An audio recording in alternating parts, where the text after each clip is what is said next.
From the Shadows by Juan José Millás. Narrated by Thom Rivera. Every love story is a ghost story. David Foster Wallace. Part 1. 1. Sergio O'Kane was asking Damián Lobo which sea creature he identified with most. A shark, perhaps? A sardine? Definitely not a shark, said Lobo. I'm not aggressive like that. I get kind of squeamish. Not a sardine, either. I don't know. Maybe a moray eel? A moray eel? And why is that? It's quite shy, good at blending in, lives in tropical waters, and I can't stand the cold. Sergio O'Kane was not real. He existed only in Damián Lobo's imagination, as a mechanism for conversing with himself. Damián told him everything he was thinking, usually as he was thinking it, in the form of an imaginary televised interview, which began the moment he got out of bed and stopped only once he'd gotten back into it. The interview was being broadcast globally, with simultaneous translations in non-Spanish-speaking countries. Lobo imagined it as being filmed in front of a studio audience while also going out live, with stratospheric viewing figures. To begin with, O'Kane had been nothing but a voice inside his head, with neither outward form nor a story of his own. Over the years, however, Damián Lobo had gradually supplied him with a physical appearance and a fully realized biography. A native of Madrid, O'Kane was the son of a North American diplomat, hence the surname. He was in his mid-40s now, fair, 5'11", and though slim, he had a very slight gut. He favored dark suits in combination with white shirts and somewhat extravagant ties, complete with gold tie clip. O'Kane always fastened the top button of his suit jacket when getting up from a chair, and unfastened it when about to sit down, an apparently casual gesture whose elegance Damián found particularly intriguing. He had a very striking face, in part because of his eyes, which were yellow, and his wide mouth, whose fleshy lips parted to reveal a seemingly larger-than-average collection of teeth. His nose, a proper and nicely proportioned nose, went unnoticed in between these accidents of facial design. His forehead, which was broad and smooth, extended up into a receding hairline which, far from hiding, he flaunted, with his hair scraped straight back. "So," said O'Kane, "you're still on welfare 2 months after being fired, pitilessly, unceremoniously, from the job you worked in for 25 years. The job I started at 18, said Damián. I'm sure that must have been very difficult for you. Tell us, if you don't mind, what are your views on the heartlessness of today's capitalism? Damián Lobo pondered for a moment before explaining that the capitalist system had been to his life as water was to the fish that swam in it. By which I mean, I've never understood the environment, just as an octopus doesn't need to understand the ocean to live in it. So, Señor Lobo, just to continue with the metaphor, in this particular ecosystem, which sea creature would you say you identify with most? A shark, perhaps? A sardine? Definitely not a shark, said Lobo. I'm not aggressive like that. I get kind of squeamish. Not a sardine, either. I don't know. Maybe a moray eel? The studio audience laughed. They often laughed when Damián spoke, even when what he said had not been obviously funny. But if he imagined them laughing, they laughed. They didn't have a choice in the matter. While the imaginary interview with O'Kane continued in Damián's mind, he brought his cup of tea to his lips, but found it still too hot to drink. He was sitting in a dark, narrow cafe, at the end of the bar, a good way from the rest of the clientele, like a moray eel hiding in a seabed crevice all its own. He had just come from lunch with his father and sister at their house in Arturo Soria, and had decided to stretch his legs before taking the subway home. O'Kane's mentioning the heartlessness of capitalism took Damián back to the family meal, which he began to describe to his imaginary interviewer as he waited for the tea to cool. "So, my older sister is Chinese," he said, "and she and my father live together." "How did that come about?" asked O'Kane. "Her living with my father?" "No, her being Chinese." "Oh, my parents adopted her as a baby, having been unable to conceive, but then a couple of years later they did manage it, and I showed up." "So they weren't trying for you?" asked O'Kane. "You were a surprise?" "That's right, I was a surprise." The studio audience was still on tenterhooks. There were probably people tuning in everywhere, streaming in like fish into a trawler's net. Damián Lobo and Sergio O'Kane, both of them able to sense the bump in interest, acted naturally. The presenter looked into one of the cameras, granting it a close-up of those yellow eyes with their little flecks and flares like solar storms. Breaking off, he turned back to his interviewee and, with an encouraging nod, urged him to go on. "Like I said," Damián Lobo continued after a dramatic pause, "my Chinese sister's 2 years older than I am, so when I was 14, she was 16, and already very well developed." Murmurs in the audience suggested imminent laughter, or widespread smiling at the very least. Damián Lobo, catching Sergio O'Kane's approving look, saw immediately where he needed to take the story next. And so, if you can imagine, there I was, right in the throes of adolescence, and her really, developing. She used to come out of the bathroom with nothing on but a skimpy towel, or she'd walk straight through the living room half-dressed. "And you didn't find it troubling that it was your sister who was acting in this way?" said Sergio O'Kane, cutting across the swell of laughter in the studio. "Well, on paper she was my sister, but it wasn't as if she had come out of the same womb as I did, or as if my father's sperm had anything to do with her coming into being. On top of that, she was a different ethnicity from me, so in a way that made us even more unrelated. Given all of that, I don't think you can really call my desires incestuous, or hers." "She, too, felt an attraction?" "I'm not sure if it was an attraction. It's just that ever since I was young, she'd always played with my penis." Laughter erupted, and this time the presenter did nothing to quell it. Damián, meanwhile, sat stony-faced, as he always did whenever the audience found his answers funny.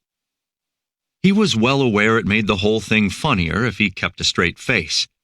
The show was bound to be going viral right about now, he thought. "She started playing with your penis," repeated Sergio O'Kane. "Yes, as far back as I can recall. I have memories of her telling me to drop my pants so she could play with it. Sometimes she came into my bedroom and took my pajamas off herself. She'd take it out, hold it out one way, then another, squeeze it in her hands, put it in her mouth." Again, the audience roared with laughter, drowning Damián out, and this time, while continuing to look as though he hadn't said anything funny, he added a touch of surprise, a go-to expression of his, as if to say he had no idea why people were laughing. Sergio O'Kane, himself struggling not to laugh, finally calmed the audience, and Damián Lobo continued. "She was always asking to come to the bathroom with me so she could hold it while I had to pee. She was obsessed." "What did your parents say?" "They never got wind of it. She always chose her moments." "And what did you think?" "Nothing. She started playing with it when I was tiny, so for me it was simply part of normal life." "So she just went on doing it?" "Yes, though as I got older, the consequences changed, naturally." Now the laughter was rising intermittently, the audience pausing each time he began to speak, eager not to miss a thing. "Now I'm wondering what this has got to do with what we were talking about," said O'Kane. "You mentioned the heartlessness of capitalism, and that took me back to the lunch I had with my father and sister earlier today." "Really?" "The thing is, I can't remember how old I was exactly, 12 or 13 possibly, but a moment came when my Chinese sister, her name's Desiree, by the way, started referring to it as my kind-hearted penis. This time, the presenter was the first to burst out laughing, followed by the members of the audience who were beside themselves.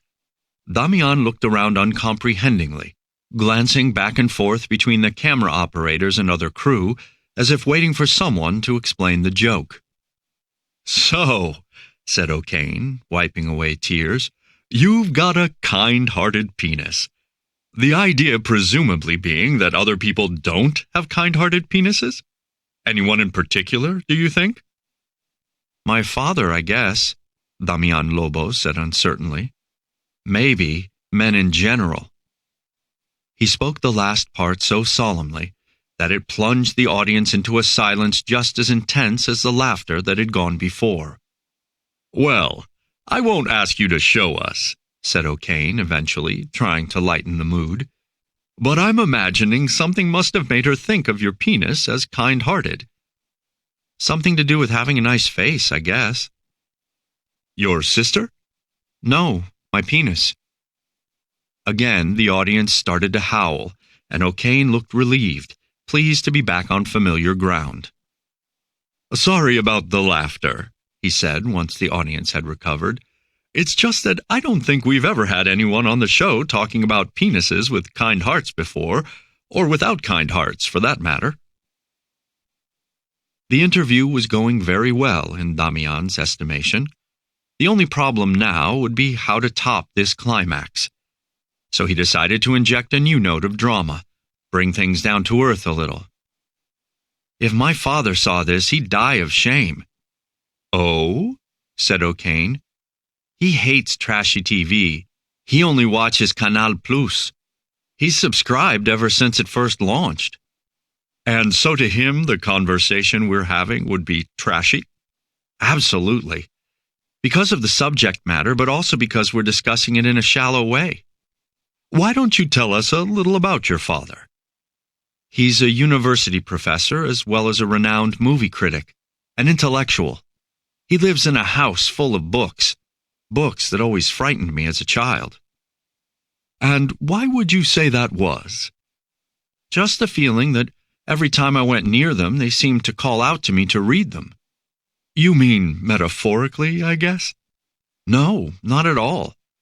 I could hear their little voices whispering, 'Read me, please read me,' as I walked by. Actually, it was just my father who, as I passed the bookshelves, used to hide in one corner of his library doing different voices. 'Read me, please read me.' I still hear it to this day, whenever I go anywhere near a book." "Did you find certain books more frightening than others?" "I always tried to avoid the 19th century Russian section. The read-me whispers there always sounded guttural, kind of tormented." "And did you read any of them?" "Never. I don't read anything but user manuals and instruction booklets." "Instructions for what?" "Anything and everything. Electrical domestic appliances, for example, but anything mechanical, really. I also love the rule books that come with board games." This answer went down particularly well, and Sergio O'Kane took the chance to announce a commercial break. Damián Lobo returned to the counter in the cafe, where his tea was now cool enough to drink. He thought about the reception in the newspapers around the world the next morning. Reviews that would even transcend the culture section and make it onto the front page. It had happened before. "Read me, please" was a pretty eye-catching headline. He finished his tea just as the commercials were coming to an end, and took himself back to the TV studio to carry on telling the world his story. After the lunch, he said, his father had fallen asleep in front of a Canal Plus interview between Iñaki Gabilondo and a famous movie director. "My father adores Iñaki Gabilondo," he said, "because—" "Sure," O'Kane said, interrupting him, as if jealous of the well-known journalist. "But what about your mother? You've been surprisingly quiet about her." "My mother was like an extension of my father. That's how I always saw her. My father was to her as Iñaki Gabilondo was to him. She died about 10 years ago, but before that she taught chemistry in a public high school. She was a good teacher, I think. But the moment she got home, she fell in with whatever my father was up to. She sort of blended in. You couldn't really tell she was there. I believe my father wanted her dead so he could be alone with my sister, who, by the way, is Chinese. So you're saying your father wanted to be alone with your sister? I am, but I'd rather not go into it. In order to assuage the obvious disappointment of both his interviewer and their audience, Damián Lobo began describing how after lunch, as their father nodded off in front of the television, he and his sister had shut themselves away in her bedroom. To play with the kind-hearted penis? Asked O'Kane with a smile. Yes, said Damián. Then, to the audience's delight, he launched into an account of the sexual acts the siblings had partaken in while their father slept. As Damián began describing his Chinese sister's vulva and vagina, O'Kane must have heard a voice in his earpiece, and he seamlessly changed the subject. So, tell us, what was the job you got fired from? Capital Goods. I was in charge of maintenance, said Damián. Looking after sockets, plumbing, that kind of thing? Clearly, it's an area you don't know much about, Señor O'Kane. To run a maintenance team, especially in this day and age, one has to be extremely technically capable. And how did you come to be doing such a job? I joined the company when I was very young, as an apprentice, because to my father's displeasure, instead of going to university, I went straight into the world of work. I was very good with my hands and trained as an electrician. So I learned on the job, you see. I've had young engineers come and work under me, a whole mountain of theoretical knowledge in their heads, but completely unable to problem solve when something needs an immediate answer. And anyway, when I was starting out, there weren't the same academic requirements as today. At this point, Damián exited the interview. For some reason, he was having trouble concentrating on his daydreams, and returned to the cafe. It was busier now, with a mass of people crowding around the far end of the bar by the door.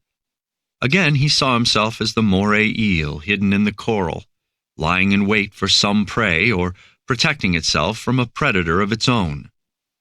So, what did you do in your job? Said O'Kane's distant voice from the other dimension. I did the staff schedules, he said, hurrying to rejoin his interviewer.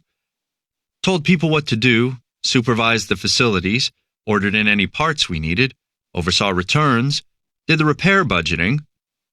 Real multitasking. Sure. You had to have a basic grasp of pretty much every type of industrial activity, construction, painting, electrician skills, plumbing, but IT too. I'm an advanced internet user. Really? Partly thanks to Asian pornography. I spend a lot of time online looking up Asian pussy.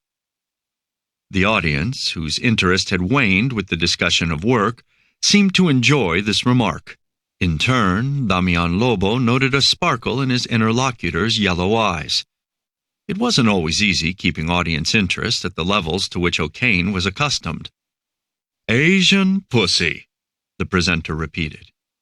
It's to do with my fixation with my sister, who's Chinese. Despite the fact we hardly ever see each other. Before today, I hadn't been around to the house in nearly a year. My father hates the smell of cigarettes on my clothes. He always makes this disgusted face when I go to give him a kiss. He's also repulsed by the fact I resemble him physically. Are you a heavy smoker? Not really, but the cigarettes I smoke are very aromatic. Camels. I'm going to give up. When? At some point. I'll just make the decision and quit. Once I decide, it won't be hard. And you were saying about being an advanced internet user? That's right. Partly because of the thing I mentioned, but also I've taught courses in programming and data recovery. Partly as well because I'm curious by nature and I taught myself how to search the internet without anyone's being able to trace my activities. Quite a lot of my activities took place on the computer at work. There was a blast of steam from the espresso machine, taking Damián Lobo out of his reverie, and he couldn't be bothered to go back in. Being so popular with audiences always left him feeling a little low. Calling to the waiter, he paid for the tea and left the cafe, lighting a cigarette as he stepped outside. He made his way through the streets like a fish at the bottom of the ocean, meandering, weaving in and out, doing anything he could to avoid contact with the other species on the sidewalks. Soon, he came to a mall with a sign outside for an antiques market that provided aid to a homeless children's charity. He wandered in, hoping to kill a bit of time, in the same way a moray eel might dive into an inviting cave it happened to pass, and found the antiques stalls inside taking up most of the open space within the mall. Had he been managing the building, he thought, there was no way he would have allowed this profusion of booths to block people's access to the emergency exits. The stalls, which had expensive table linen for awnings, also for sale, displayed a variety of antique clocks, chains, cigarette cases, necklaces, lockets, bracelets, rings. Many of the items were gold and silver and were very old indeed. Damián found it calming even to contemplate such relics. Suddenly, something on one of the stalls caught his eye.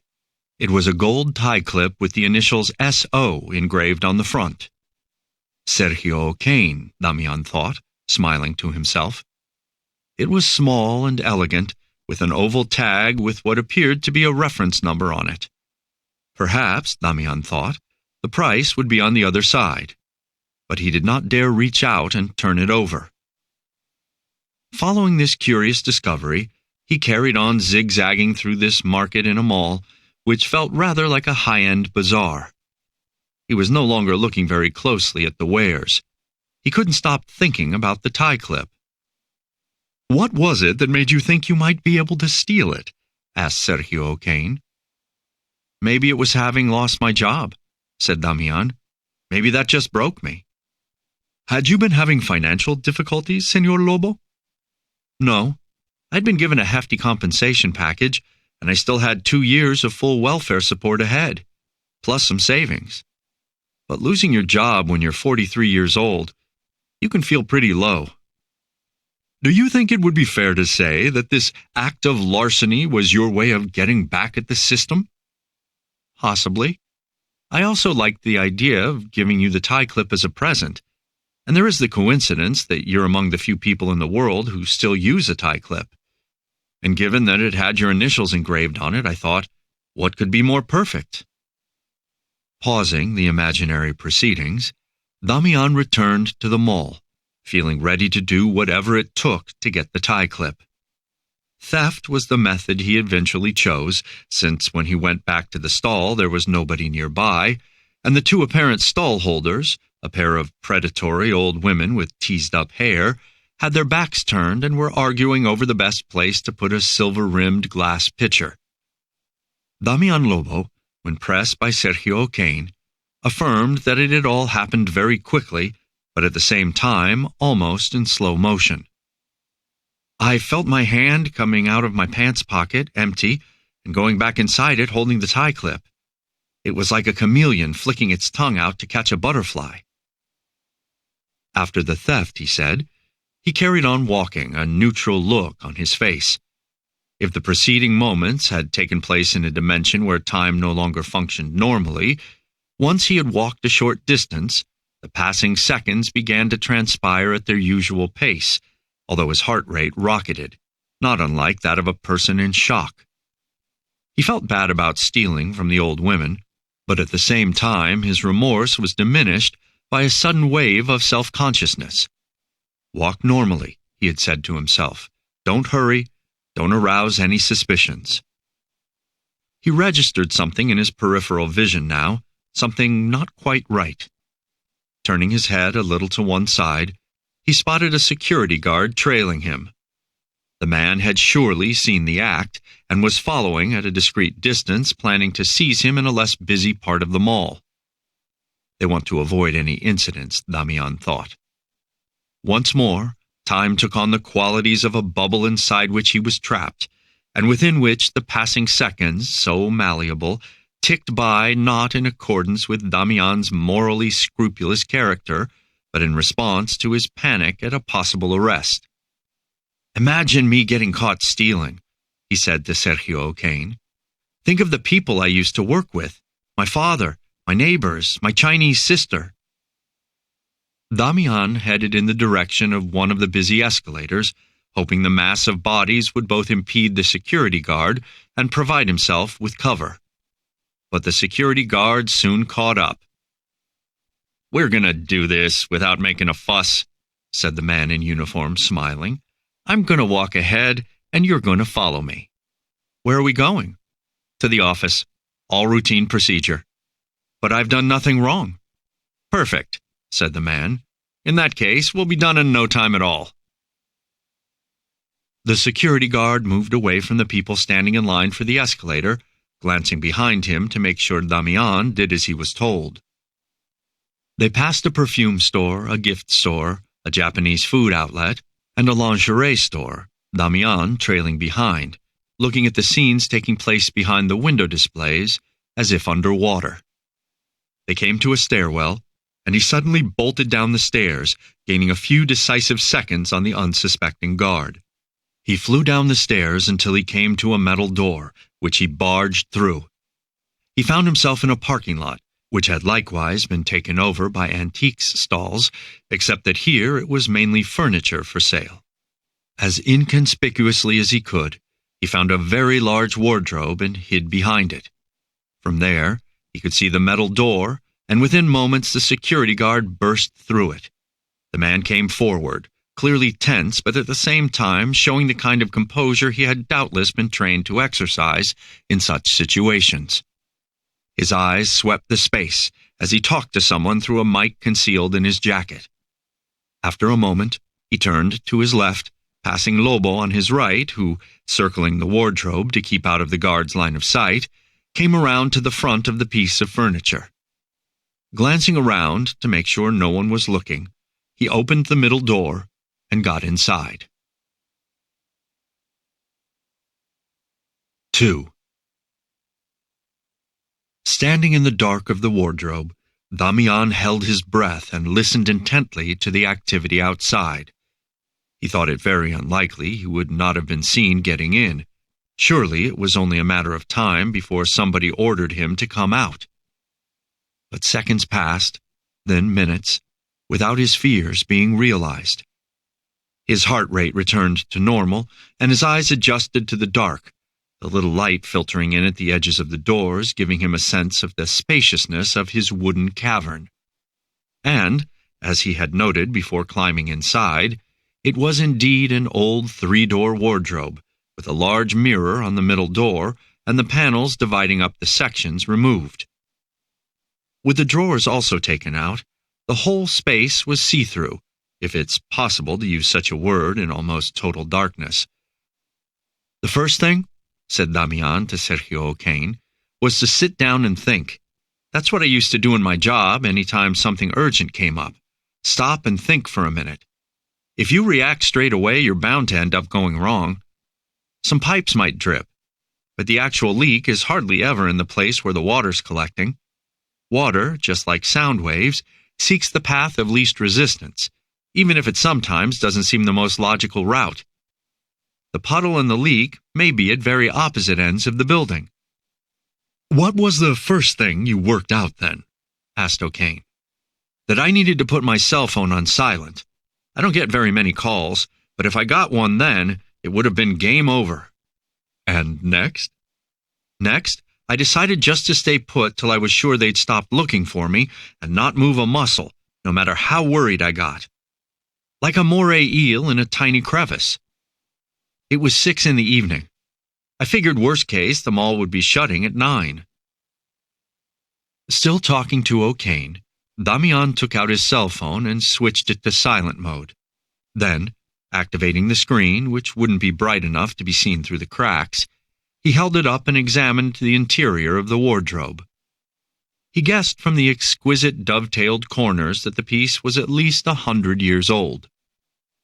Made of oak, it seemed very sturdily put together, and he tried to pick out the different smells floating around inside. There was a hint of the kind of chemical spray you use for treating woodworm, he told O'Kane, and holding my cell phone up to one of the side panels, I did see signs of woodworm, their little telltale furrows, though not especially deep. If you treat oak properly, it becomes as hard as steel. My guess was that the partitions and drawers had been taken out due to their having been made of lower quality wood. You can be damn sure those little wood-boring larvae had had a field day with all of that. Go on. Well, in those days, you see, they tended to use oak for the main body of a piece of furniture, and pine, which they didn't have to import, for the incidentals. And with that kind of pine, the woodworm went right through it like butter. And what other smells could you detect? Damp and saltiness. The wardrobe had likely come from some coastal location. That would account for the woodworm, too. And what else did it smell of? Old clothes. Old clothes? Surely you imagined that. Believe me when I tell you, Senor O'Kane, I am blessed with an exceptional sense of smell. That wardrobe had been home to generations of suits and blouses and underwear, not all as clean as was perhaps proper. Have you heard the thing about stables? I have not. The smell of muck lingers on decades after the horses and everything else have been cleared out. Ask anyone who lives in a historic part of any town or city. Without breaking off from the TV interview, which O'Kane now announced to one of the cameras was currently a global trending topic, Damián checked the time and took stock. He had been inside the wardrobe for an hour now.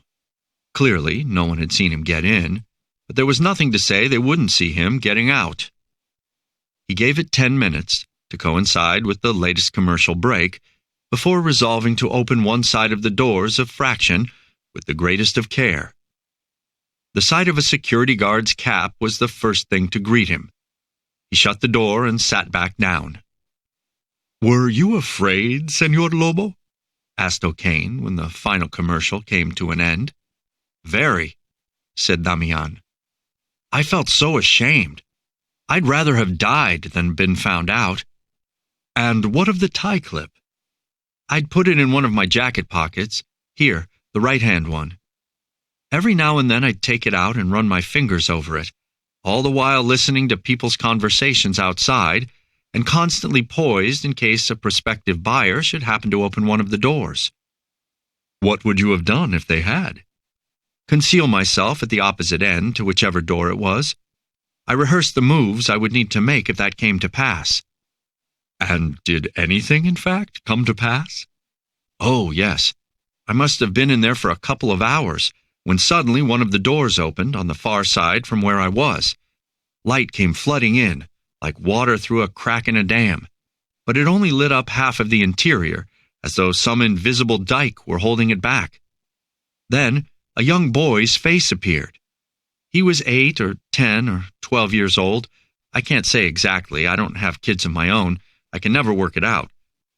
He was outside in the light, so immediately I got a clear view of his face, whereas he must have been barely able to see me in the dark, as I tried to make myself as small and inconspicuous as I could at the opposite end of the wardrobe. But see something he did, and he stood looking straight at me, until a few fractions of a second later, I saw panic on his face. His eyes had obviously adjusted, and he could fully see me now. I put my finger to my lips. Shh. He backed away, and then I heard his mother telling him to stop touching things. And nothing.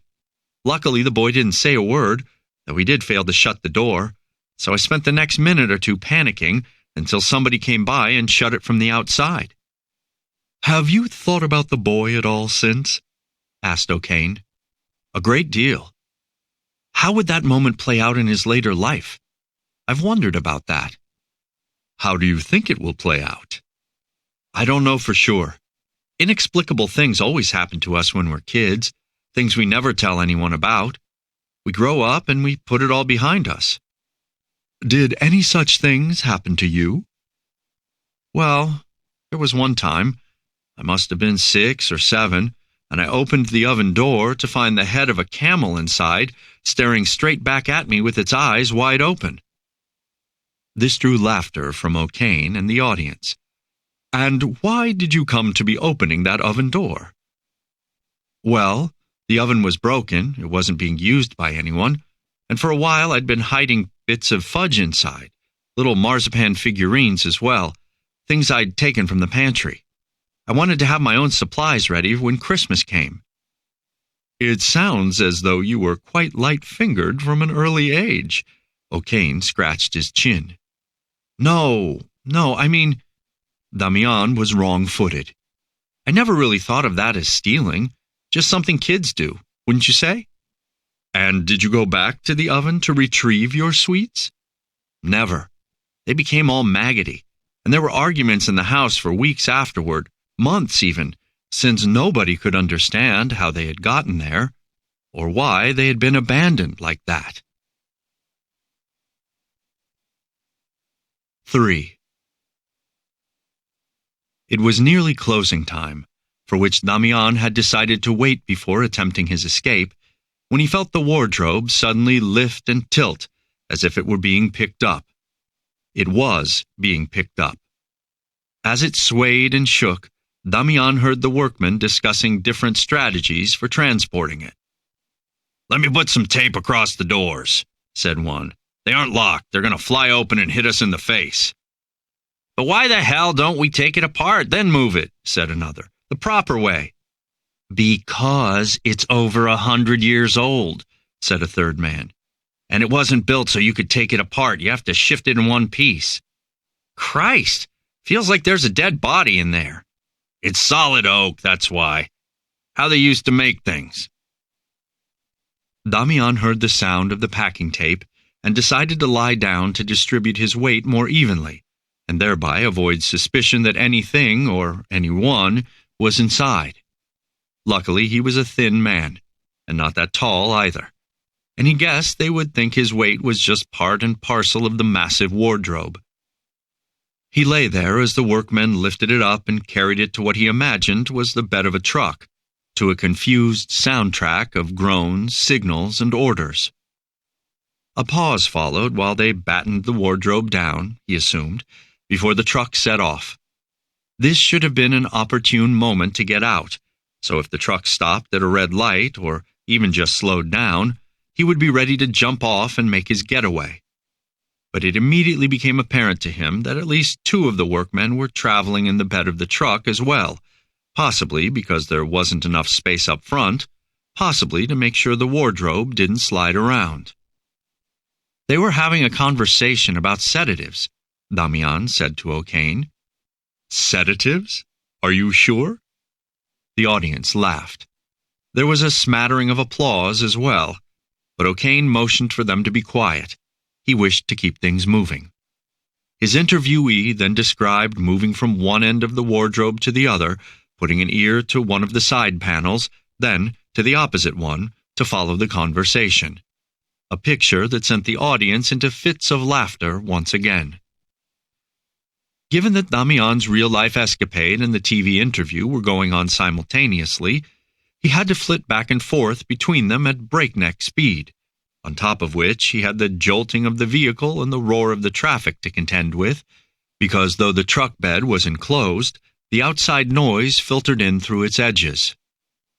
"The roof must have been made of tarpaulin," Damián explained, "because you could hear the wind ruffling it like the sound of an awning." "But what were the men saying about sedatives?" "One of them said that ever since he'd started taking sedatives, the world had still been in him, but he was no longer in the world. To which the other guy said if he ever found a way to escape the world, he wouldn't be coming back in a hurry, least of all to get a job in removals." Quiet descended over the TV studio, intentionally prolonged by O'Kane, a master of timing, to add suspense. "Did anything else happen?" "Well," Damián added reluctantly, "one of them was telling a joke about vocal cords." O'Kane had recently undergone a minor operation to remove some polyps on his own vocal cords, so his interest was piqued. But Damián was still hesitant. "It's in pretty bad taste," he said. Far from deterring O'Kane, and indeed the audience, their interest swelled. "Really, I wish I hadn't mentioned it. It honestly isn't the kind of thing you want to hear on TV. Come on now, don't make us beg, said O'Kane, backed by enthusiastic applause from the audience. Okay, so a man goes to the doctor and says, I've got a problem with my fecal cords. Vocal cords, you mean, said the doctor. No, said the man. I have no problem going to the bathroom. It's just that every time I open my mouth, I start talking shit. Sergio O'Kane burst out laughing, and the audience hooted and clapped along. It was time for a quick commercial break, and Damián took the opportunity to appraise his real-world situation, to which there had been no discernible improvement. The truck had been driving for half an hour. It had long since left downtown, made its way up what seemed to be a freeway, possibly one of the beltways, and after that spent a few minutes in traffic before joining what he sensed was another freeway. Damián had begun to wonder if it was ever going to end. He needed a bathroom and a cigarette. He had entered the mall at around 6, and his digital watch told him it was now 8:45. 3 hours in that most absurd of situations, the denouement of which, ecstatic or disastrous, he was constantly trying to imagine. Did it not occur to you to get rid of the tie clip, the evidence of your crime? Asked O'Kane when they came back from the commercial break. Very much so, but I wanted to give it to you as a present. There was also the fact it had started taking on magical powers. While I still had it, I felt like nothing bad could happen to me. But something bad was happening to you. Nothing worse than what was already happening, I mean.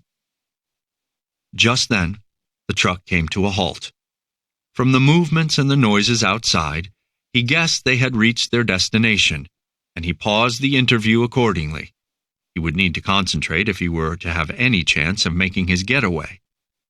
He heard the cab doors open and shut, footsteps on the metal floor of the truck bed, and the workmen began discussing where and how best to position themselves to maneuver the wardrobe out.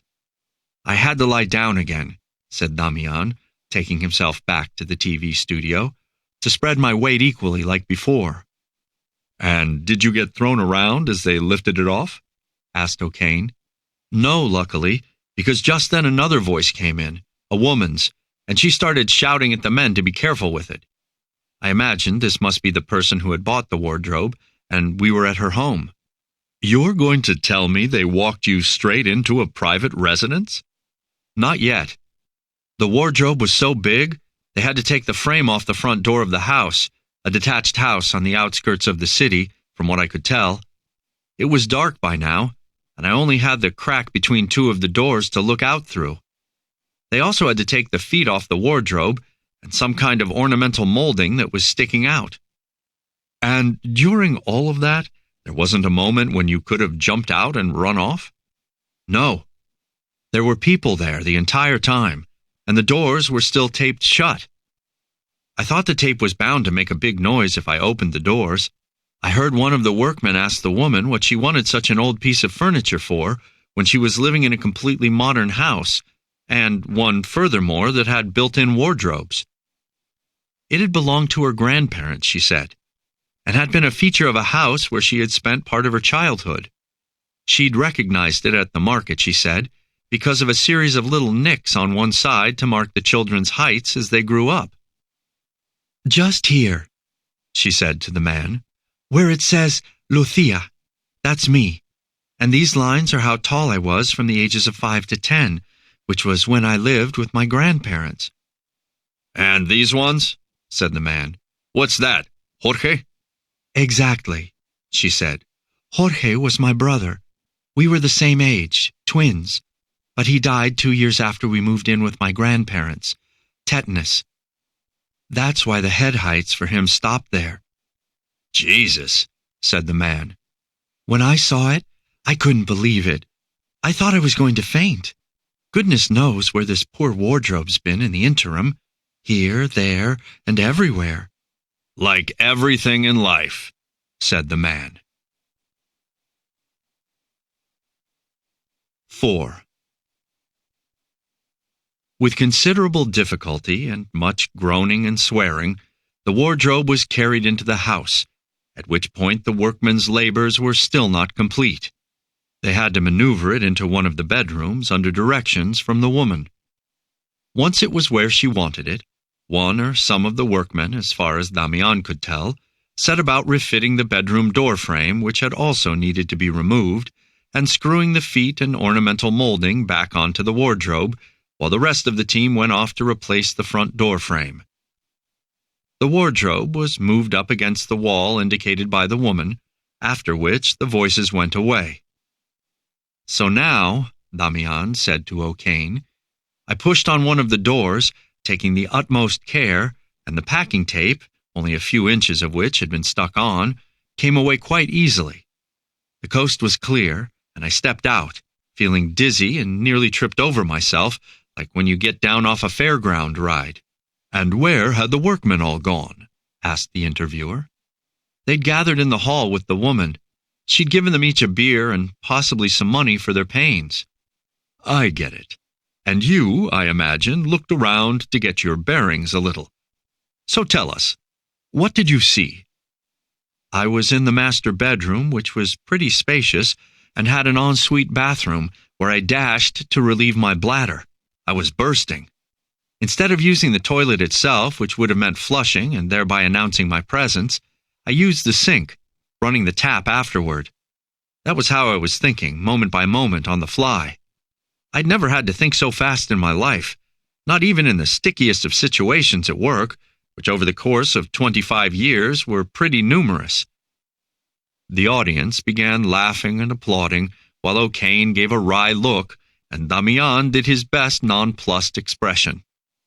"And I imagine," said O'Kane, once order had been restored, "thinking fast was quite crucial, given the situation." "Right. The weird thing, though, is that when you're in extreme situations, you're actually still thinking all the time." "Thinking what?" "How I'd explain myself if I was found out. I planned to say I'd been at the antiques market when I started to feel ill, and not knowing what to do on the brink of passing out, I came upon the wardrobe and just climbed inside. And then I fell asleep. I assumed we'd reached a point where nobody would be making a link between the disappearance of the tie clip and my presence in that house. I doubted anyone had even reported the theft. It was hardly worth much, right? And worst case, they'd call the police and I'd tell them the same story. That was what I did while I peed, rehearse, word for word, the alibi I'd have to sell to the woman and to the police if it came to that." "But it never did." "No, because when I finished peeing, the woman was still with the workmen. That meant I couldn't make for the front door myself, because they'd see me. In fact, when I poked my head out of the room, it looked like all escape routes were blocked. My only option was to go farther inside the house, though that didn't seem likely to help my cause very much." And that was what Damián did. After a few moments' hesitation, and hearing the woman bid the workmen goodbye and step back inside the house, he dived under the bed, assuming she would be coming to open the wardrobe in order to bask in its immense proportions. And indeed, the woman came in and tore off all the packing tape, opened each of the doors to let in a little air, and stuck her head inside the wardrobe. She inhaled deeply, like someone leaning out over an abyss. Then, Lobo said to O'Kane, she proceeded to take some clothes from a pile on the bed and put them on hangers in the wardrobe. "And you, right there, looking up from under the bed?"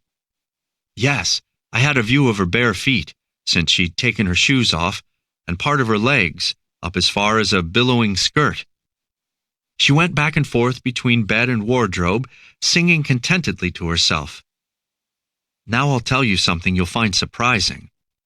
"Go on."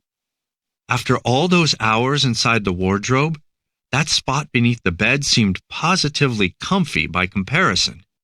The audience laughed and clapped, while Damián looked out impassively. O'Kane gave the cameras a look somewhere between complicity and irony. "Comfy?" he said. "Truly?" "Yes, truly.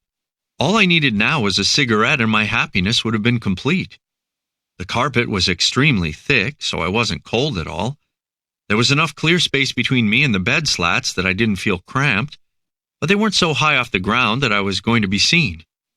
Plus, the bedspread hung down a little way. No way she was going to be sticking her head in there for a look, not unless she was crazy.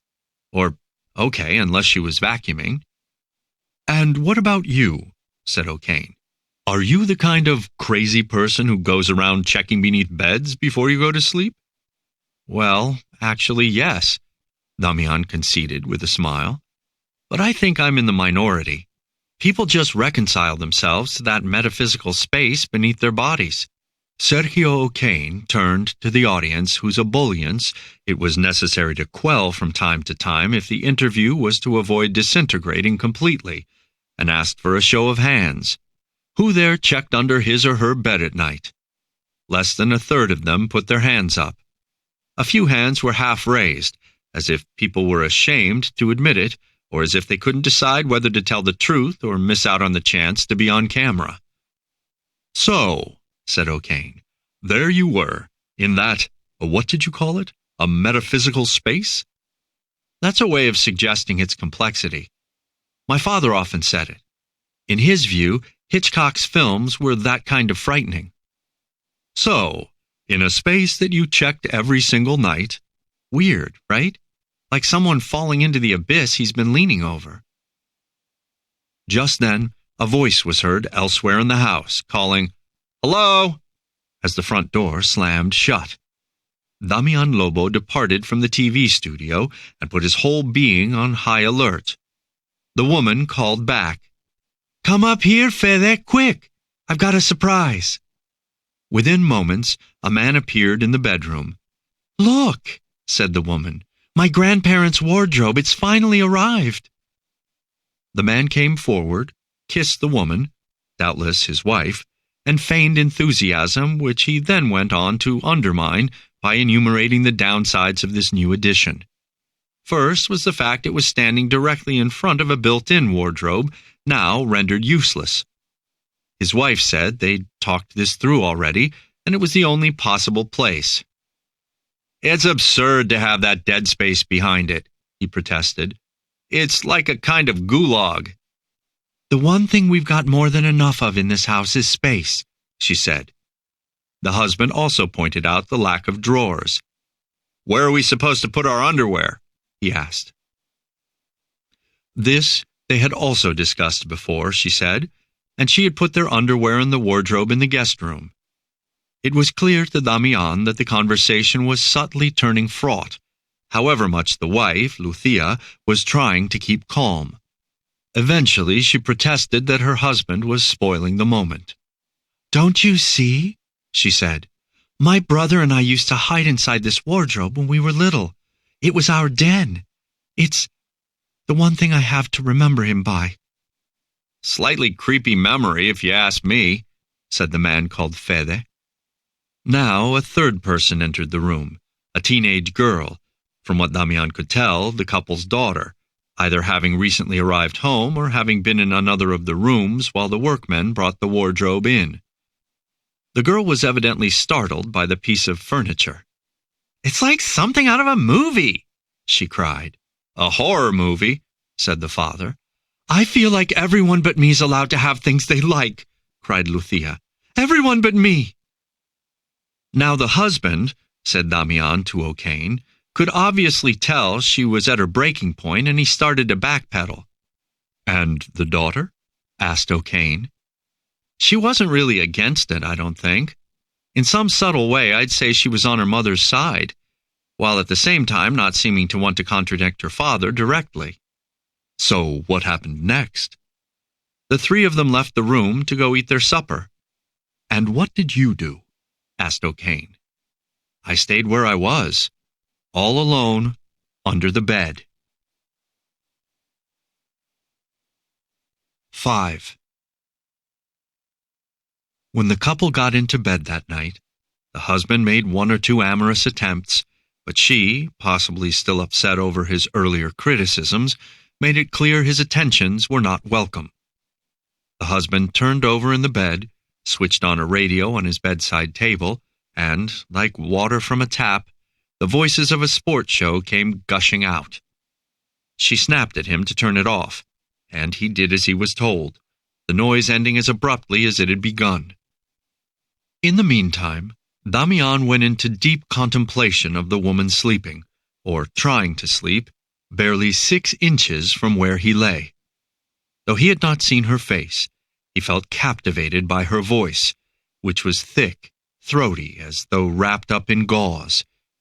He shut his eyes and remembered the sight of her bare feet, with toes that had struck him as abnormally long, but nonetheless so shapely that they wouldn't have looked out of place on a small hand.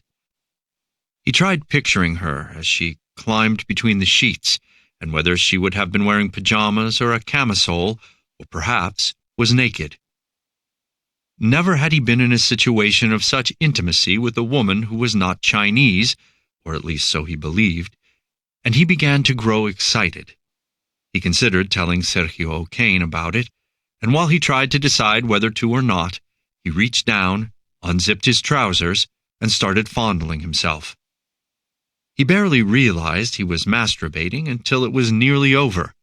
His movements had become altogether ghostly, and the way he touched himself could even have brought relief to a dead man. He felt despondent when it was over. He imagined being back on O'Kane's show, recounting the sordid details in front of the studio audience and the millions of viewers at home. People would find it hilarious. They loved this kind of thing on television. It would be a hit. But, he asked himself, what about his dignity?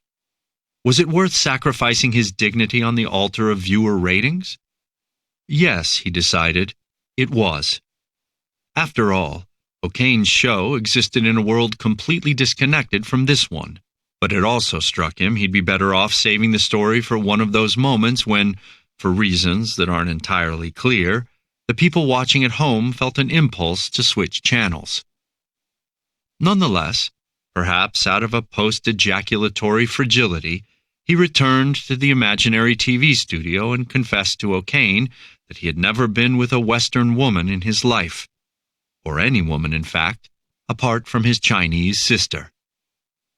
A respectful hush descended over the audience. His yellow-eyed interviewer also said nothing for a few moments, until he asked, "Would you rather we didn't poke around too much on this subject?" "Yes," said Damián, "I'd much rather that." "But I suppose one of the things to be said is that you have lived a solitary life." "Fairly. Since I left home, which was a long time ago now, I've seen my sister only rarely, though she's always been a part of my sexual fantasies. Plus, my job was conducive to the kind of self-isolation I had a natural propensity for. My desk was in the basement of the building. There, among old metal shelving units piled high with moldy box files, themselves overflowing with documents no one ever looked at, I had a hovel of a workshop, which I shared for a while with my manager, an elderly guy, very handy but incredibly withdrawn, more like he'd gone inside a prison cell than merely retreated into his shell. It was an old, old building, and there would be hours when the sound of the pipes, all the echoing drips and gurgles, was my only company. I kept up a conversation in my head with the noises.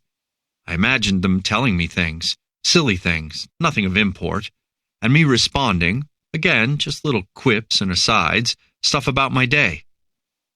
The phone sometimes rang, and we'd have to go up to one of the offices to do a repair, a drawer that wasn't closing properly, a flickering strip light, a door that had come off its hinges, a broken lock. We unblocked the toilets, did checks on the elevator, bled the radiators, kept the old AC units clear. This was all before the days of planned obsolescence. Do you know what that is? Yes, said O'Kane. I saw the documentary. In a world where things tend to be replaced rather than repaired, there's no call for either my manual skills or my technical know-how. After my manager died, which was pretty soon after I started the job, it was just me in the basement, talking to the ambient noises, feeding the mice, which inhabited the building in their hundreds, and surfing the net. I've already told you what for. There were always things that needed fixing, sure, but times changed, and a lot of the maintenance work started getting outsourced. They used a company owned by the boss's nephew, and I became the go-between. That was when I had contact with all the young engineers. Then, little by little, in part because of the way things were going, and in part because I started making myself less available, people at the company started skipping me and going directly to the boss's nephew. I only did odd jobs, less and less crucial to the actual running of the building, and less frequent. My last 2 years were spent almost entirely down in the basement, with only the computer for company. I came to know it better than I did the inside of my own head. A point came when I thought I'd been forgotten about entirely, and that perhaps it was going to go on that way forever. That was when the redundancy notice appeared in my pigeonhole. "You are a very honest person," said O'Kane. "That's what comes of feeling like shit," said Damián. "Feeling like shit makes you honest."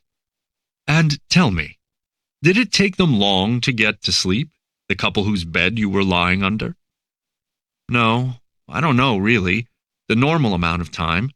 He snored a bit. She wasn't a snorer, but if you listened closely to her breathing, you could tell she was asleep." Damián felt his cell phone vibrate in his pocket. Someone had sent him a text message, and he opened it while shielding the screen to prevent the light from spilling out into the room. It was from the bank. Apparently, he'd been entered in a contest to win a Samsung tablet, and he needed to follow a link to find out if he had won. When, returning to the interview, he recounted this, the audience clapped and laughed. "Just then," said Damián, "I really wasn't so dissimilar to a moray eel hiding in a crevice in the coral." "And what about your getaway? Wasn't this your moment?" "I wasn't really thinking about that. Although I wasn't thinking about sleeping either. I was just lying there, not really aware I was just lying there. I just let the minutes pass, feeling the weight of the tie clip as I turned it over in my hands." "The tie clip," said O'Kane. "I'd forgotten about that. The tie clip was how this whole thing started, and you still haven't shown it to us." Damián held the tie clip out to the presenter, but it remained in his hand, underlining the inherent lack of connection between the two realities he inhabited. O'Kane took an imaginary version of the object from him and held it up to one of the cameras so people could see the engraving of his initials. The audience clapped. Then Sergio O'Kane turned to Damián Lobo once again. "What happened next?" he asked. "I fell into a jumpy kind of sleep, or a drowsy vigilance. All my senses simultaneously switched off and on high alert. Kind of how I imagined soldiers slept in the trenches." 6. At 6:45, the radio on the bedside table came on, which it had been programmed to do in lieu of an alarm. A segment of local news was playing. A truck carrying pigs as livestock had turned over on the M40 at the exit for Valencia, littering the freeway with dozens of animal carcasses. Motorists were being advised to find alternative routes. The bed slats shook and creaked with the movements of the husband and wife as they stretched and surrendered themselves to wakefulness. A light came on. It was still dark outside, and Damián turned to watch whatever he could of these people's lives through the gap between bedspread and floor. A rapid coming and going of feet ensued, first in the environs of the bed, then between bedroom and bathroom. The movements gave the impression of a well-drilled sequence.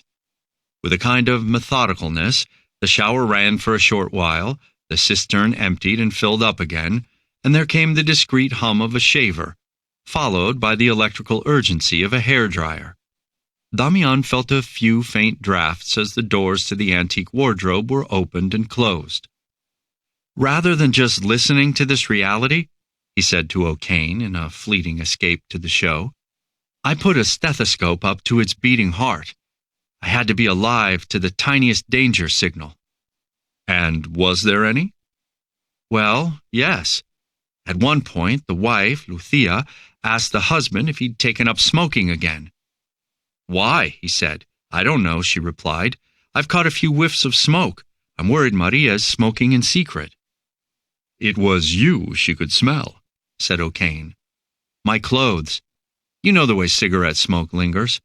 Luckily, the parents stuck with the idea of its being the daughter, whose name I found out was Maria.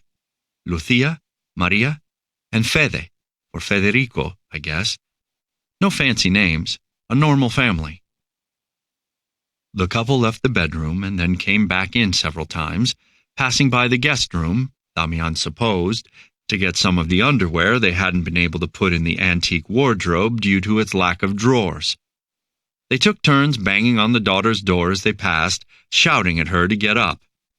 At certain points, each came and sat on the bed, keeping to their respective sides and showing their bare heels to Damián, who was thereby able to prolong his appreciation of the wife's feet. The coordination of movements led him to surmise that the trio would leave together before going their separate ways. Their activities moved to another part of the house, the kitchen, by the sounds Damián now began to hear. The clatter of cups and cutlery mingled with talk.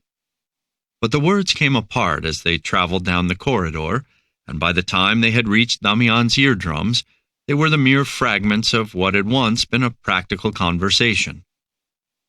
After a short while, the woman came back into the bedroom. She was wearing a pair of black heels with pointed toes.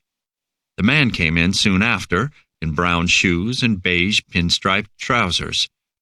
She asked him to shut the window, which one of the two had opened earlier to air out the room. "And please remember," she said, "while we haven't got any help, you can't just leave your things lying around like you normally do." Included in these things were a pair of socks and some boxer shorts, which lay on the floor just at the edge of Damián's hiding place. A shadow slid nearer, and he held his breath, just as the man's hand appeared in his field of vision, gathering the dirty garments and immediately disappearing. After that, the trio made their way to the same point in the hall. There came the sound of a door opening and shutting, the one joining house and garage, thought Damián. Now, it was just him. And yet, feeling that one couldn't be too careful, he decided to stay put for a further half hour, in case any of the family had forgotten something and suddenly reappeared. Though he had heard none of those courtesy beeps given off by house alarms to tell the owners how long they've got to clear the perimeter, he decided to proceed as though a home security system had indeed been activated. Peeking out from under the bed, he scanned the 4 or 5 possible spots where CCTV cameras might be placed, but he saw none. He maneuvered himself slowly into the open and stood up, also slowly, alert to the possibility of a motion detector going off. None did. "And weren't you feeling a bit stiff?" asked O'Kane. "A little, yes, but I didn't notice at first. The body, in situations as tense as that, disappears." "Right. So what next?" "First, I went to the bathroom to relieve myself. Then I walked out of the bedroom and along the hall, making absolutely sure there weren't any alarms elsewhere in the house either. It turned out to be a 3-bedroom bungalow, the rooms distributed in a fairly standard way. The kitchen/living room was at one end of the house, with a breakfast bar across the space between them. The hall led from the front of the house back to the bedrooms, or vice versa. The daughter's bedroom and a separate bathroom were on one side, and on the other the master bedroom with its ensuite bath and the guest room. The hall ended, or began, just inside the front door, with a reception space with a large closet and a lavatory on one side. Out front, there was a small garden, a driveway leading into the garage, and out back was a larger garden accessed by doors leading off both the kitchen and living room. Grassy passageways ran along either side of the house, connecting front and back gardens. Though I looked out of the windows, taking care not to be seen, I had no idea which part of Madrid I'd ended up in. "But on the outskirts, evidently," said O'Kane. "Yes. All the nearby properties were identical bungalows, some kind of housing development in the suburbs. Now, it was time to get out of there." On an objective level, yes, it was. But instead, I went to the kitchen because I was hungry. Remember, I hadn't eaten anything since the previous day. I put some milk in a cup and heated it up in the microwave, and then I found some madeleines to dunk. As I broke my fast, I did a few stretches. Now that things had calmed down, I started to feel the effects of my night beneath the bed. Okay, so you did some stretches, limbering up. Then what? I decided not to smoke the first cigarette of the day, or the second one. I actually took the pack out of my jacket, removed all the cigarettes, and threw them down the toilet. I flushed several times until every last scrap had gone, every filter and shred of tobacco. The pack itself I burned in the kitchen sink, washing the ashes down the drain. And there you have it. I gave up smoking. No acupuncture, no nicotine patches, said O'Kane in a sardonic tone, to the audience's delight. And since the sink was full of dirty dishes, continued Damián, both from breakfast and from the previous night's dinner, I took my jacket off, rolled up my sleeves, and did the washing up. The studio audience burst into laughter, while O'Kane gave the camera one of his trademark conspiratorial smiles, the kind that had brought him such success over the course of his career.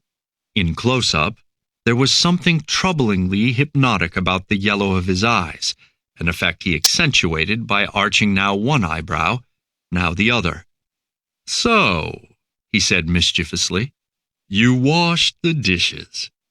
Yes, they had a dishwasher, but I've always liked doing the washing up. There's something very zen about it. You stand there at the sink, and your thoughts just float around with no apparent design.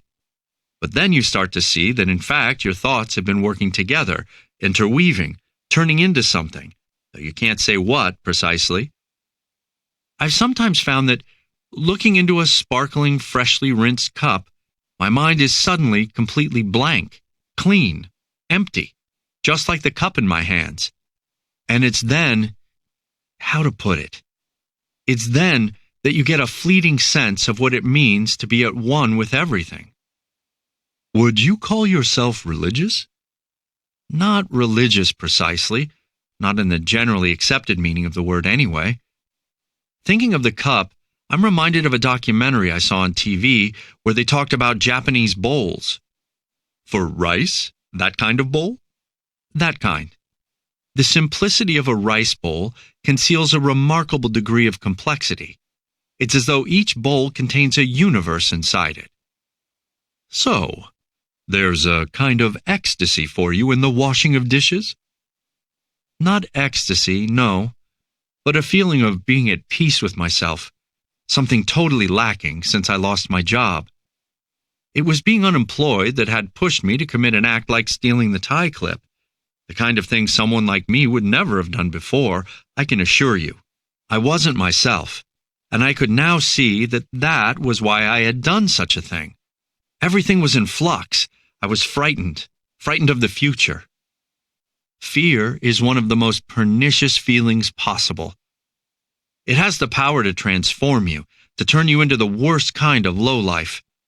And I had been afraid. I'd stolen out of fear, and fear had prompted all that followed, this strange sequence of events. But here's the thing. I'm there, I'm doing the dishes, I've got one of the family's cups in my hand, the daughter's, I guessed, from the dregs of hot chocolate in the bottom, when suddenly this feeling of peace comes over me. And this peacefulness, whether or not you believe me, stemmed from the cup, from its concave bottom. The cup was at peace, and that peace was transmitted to me, a kind of peace that left no space for fear. A hush had settled on the imaginary studio audience. People held their breath, hanging on Damián's every word. Sergio O'Kane had a message in his earpiece from production, saying there had been a sudden spike in viewers tuning in. "Keep him on this," said the director. "What you are describing," O'Kane said, "is a mystical experience." "A mystical experience?" Damián replied, apparently reluctant to take this idea seriously. "No, that's too much. All I'm saying is, the fear had gone. And there is no freedom like the absence of fear. And tell us, what was the upshot? Well, after tidying up the kitchen, I walked around the house. There were lots of family photos in the living room, so I got to see what they all looked like. And the mother, sure enough, wasn't Chinese. Or the daughter. Neither Chinese nor adopted, because I found a folder in one of the drawers with all their documents and certificates, and there was nothing amiss. But the curious thing is, though none of them were Chinese, I found it very pleasant to look at their faces, especially the mother's. It was the first time I felt like that about a Western woman. So you were attracted to her? I don't know if attracted is the right word exactly. Possibly, though. It was like something in her might free me from my Asian fixation. I've read about sexual fixations on the internet. Some people are born with a certain fixation, but by the end of their lives, they wind up with a different one. I'm obviously talking about serious fixations. Like your fixation with your sister. Like my fixation with my sister. So what else did you deduce from the family photos? Well, they were a young family. The parents were somewhere in their 40s, and the daughter, as I'd guessed, was 14 or 15. The furniture was all new, all IKEA things, which led me to think they hadn't lived in the house for long, maybe a year or so. One of the photos of the mother had been taken from such an angle that her eyes followed me around the room wherever I went. You know how certain pictures can do that. Of course, said O'Kane. She just kept on looking at me, whether I went and stood over to the right or over to the left, whether I crouched down or stood up on a chair. I went and hid behind the door, for example, and slowly leaned my head around it, trying to catch her off guard. But the moment I looked at her, or before, possibly, she was already looking at me. But now I didn't feel like she was watching me in a guarded way. Rather, it seemed that she was looking at me pleadingly, as though she was asking for my help. And what was her face like? It was like her voice. A pause now followed, with Damián Lobo feeling he had answered the question, and Sergio O'Kane waiting for him to go on. Eventually, O'Kane broke the silence. And what was her voice like? Slightly muffled, I'd say, like it was wrapped in gauze. And to look at? Could you describe her?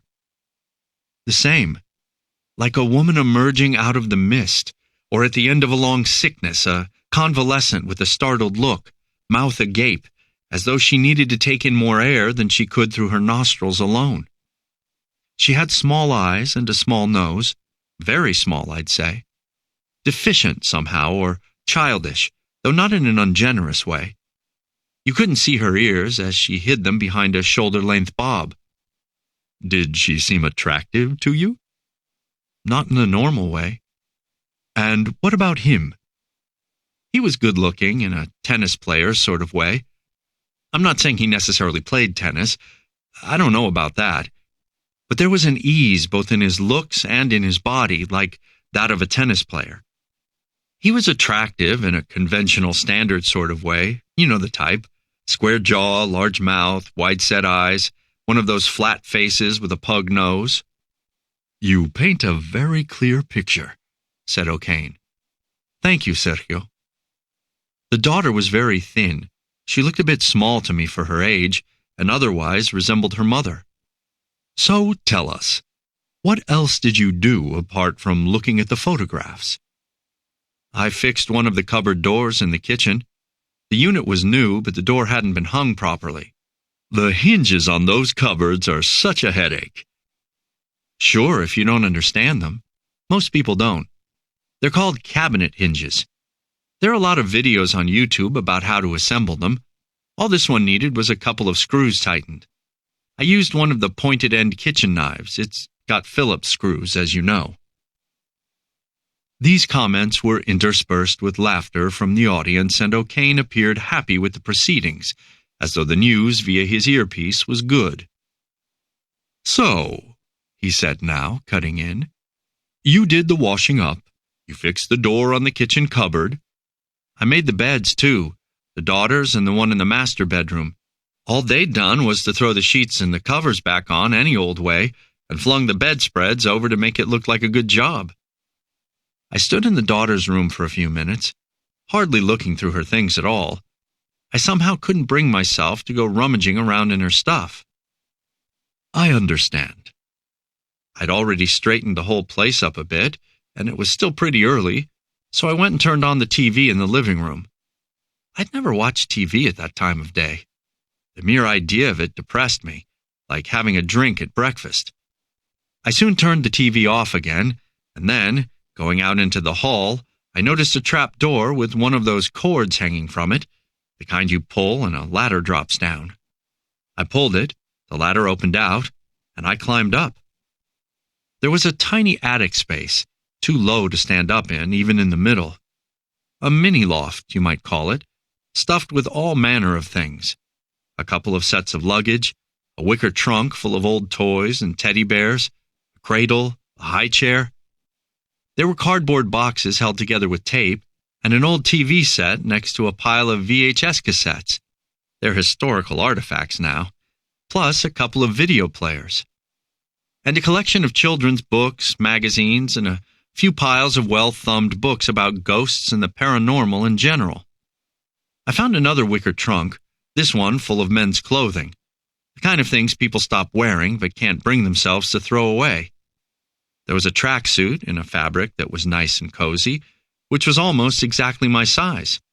The women's clothing, however, had been hung from a portable rack on wheels, with a dust sheet over the top. I took the tracksuit, climbed back down, and shut the trap door. Then I went into the master bedroom, placed the tracksuit on the bed, and had a look at the wardrobe for the marks the woman had talked about. And there they were, on the right-hand side.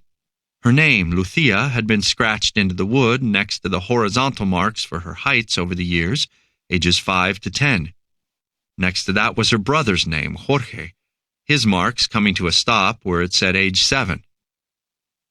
As I looked, I allowed an idea to grow in my mind, something that had begun without my knowing it, almost behind my back, something I still wasn't sure if I'd be able to pull off.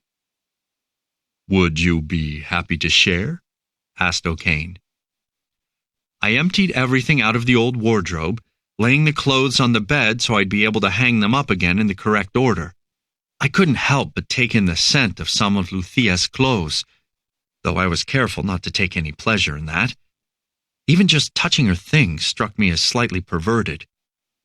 Anyway, I proceeded as respectfully as I could. Once everything was out, I took a look at the back of the wardrobe, which, I had rightly remembered, was comprised of 3 panels separated by decorative beading. By my calculations, the middle panel lined up more or less exactly with the middle of the built-in wardrobe, which, of course, you couldn't access now. I was more or less beside myself by this point. "Beside yourself?" asked O'Kane. I dashed out to the garage where, as expected, I found a toolbox. I took it back through with me to the bedroom and then pulled the antique wardrobe out, away from the built-in one behind. I took the doors off the built-in wardrobe and placed them inside. It went quite a long way back, over the drawers that ran the whole length of the space, forming a kind of top. I then pulled the middle panel off the back of the antique wardrobe without damaging it as such, and used the hinges from the door of the built-in wardrobe to turn the panel into a hidden door. The decorative beading helped disguise the joins. I pushed the antique wardrobe back into position and then climbed inside it to make sure it was possible to access the space behind. It was, and when I shut my improvised middle door, I found it was indeed impossible to tell the difference. I could hardly contain myself. I mean, you can imagine. So I took the toolbox back to the garage, quickly went up to the attic and found some old sheets, plus an old wash basin, which I took back to the bedroom. I laid the sheets over the doors I'd put inside the built-in wardrobe, then laid down on them to see if the fit was good. There was still space for the wash basin, which I didn't really plan on using unless it was an absolute emergency. To sum up, while the family was at home, I'd be able to live in there, in the space that the man Fede had called a kind of gulag. There was even light if I needed it, with a bulb that came on automatically when you opened the doors. With the doors removed, you could still turn the bulb on or off by just tightening or loosening it. To do this, I had to leave it uncovered, as it was protected by a decorative plastic cap held in place by a couple of screws. "Like being inside a coffin," said O'Kane, his tone somewhat macabre, though he had intended it as a joke. A minute or two of furious laughter and applause ensued. Damián assumed the ratings must be going through the roof. In fact, the director had decided to postpone a commercial break, or possibly even to cancel it. There simply hadn't been a good moment to interrupt this last segment. The audience eventually fell quiet, and Damián recounted how, having hung the clothes up again in the correct order, he had taken a shower, put on clean boxer shorts and socks belonging to the husband, and donned the tracksuit he had found in the attic. "And your own clothes?" asked O'Kane. "What did you do with them?"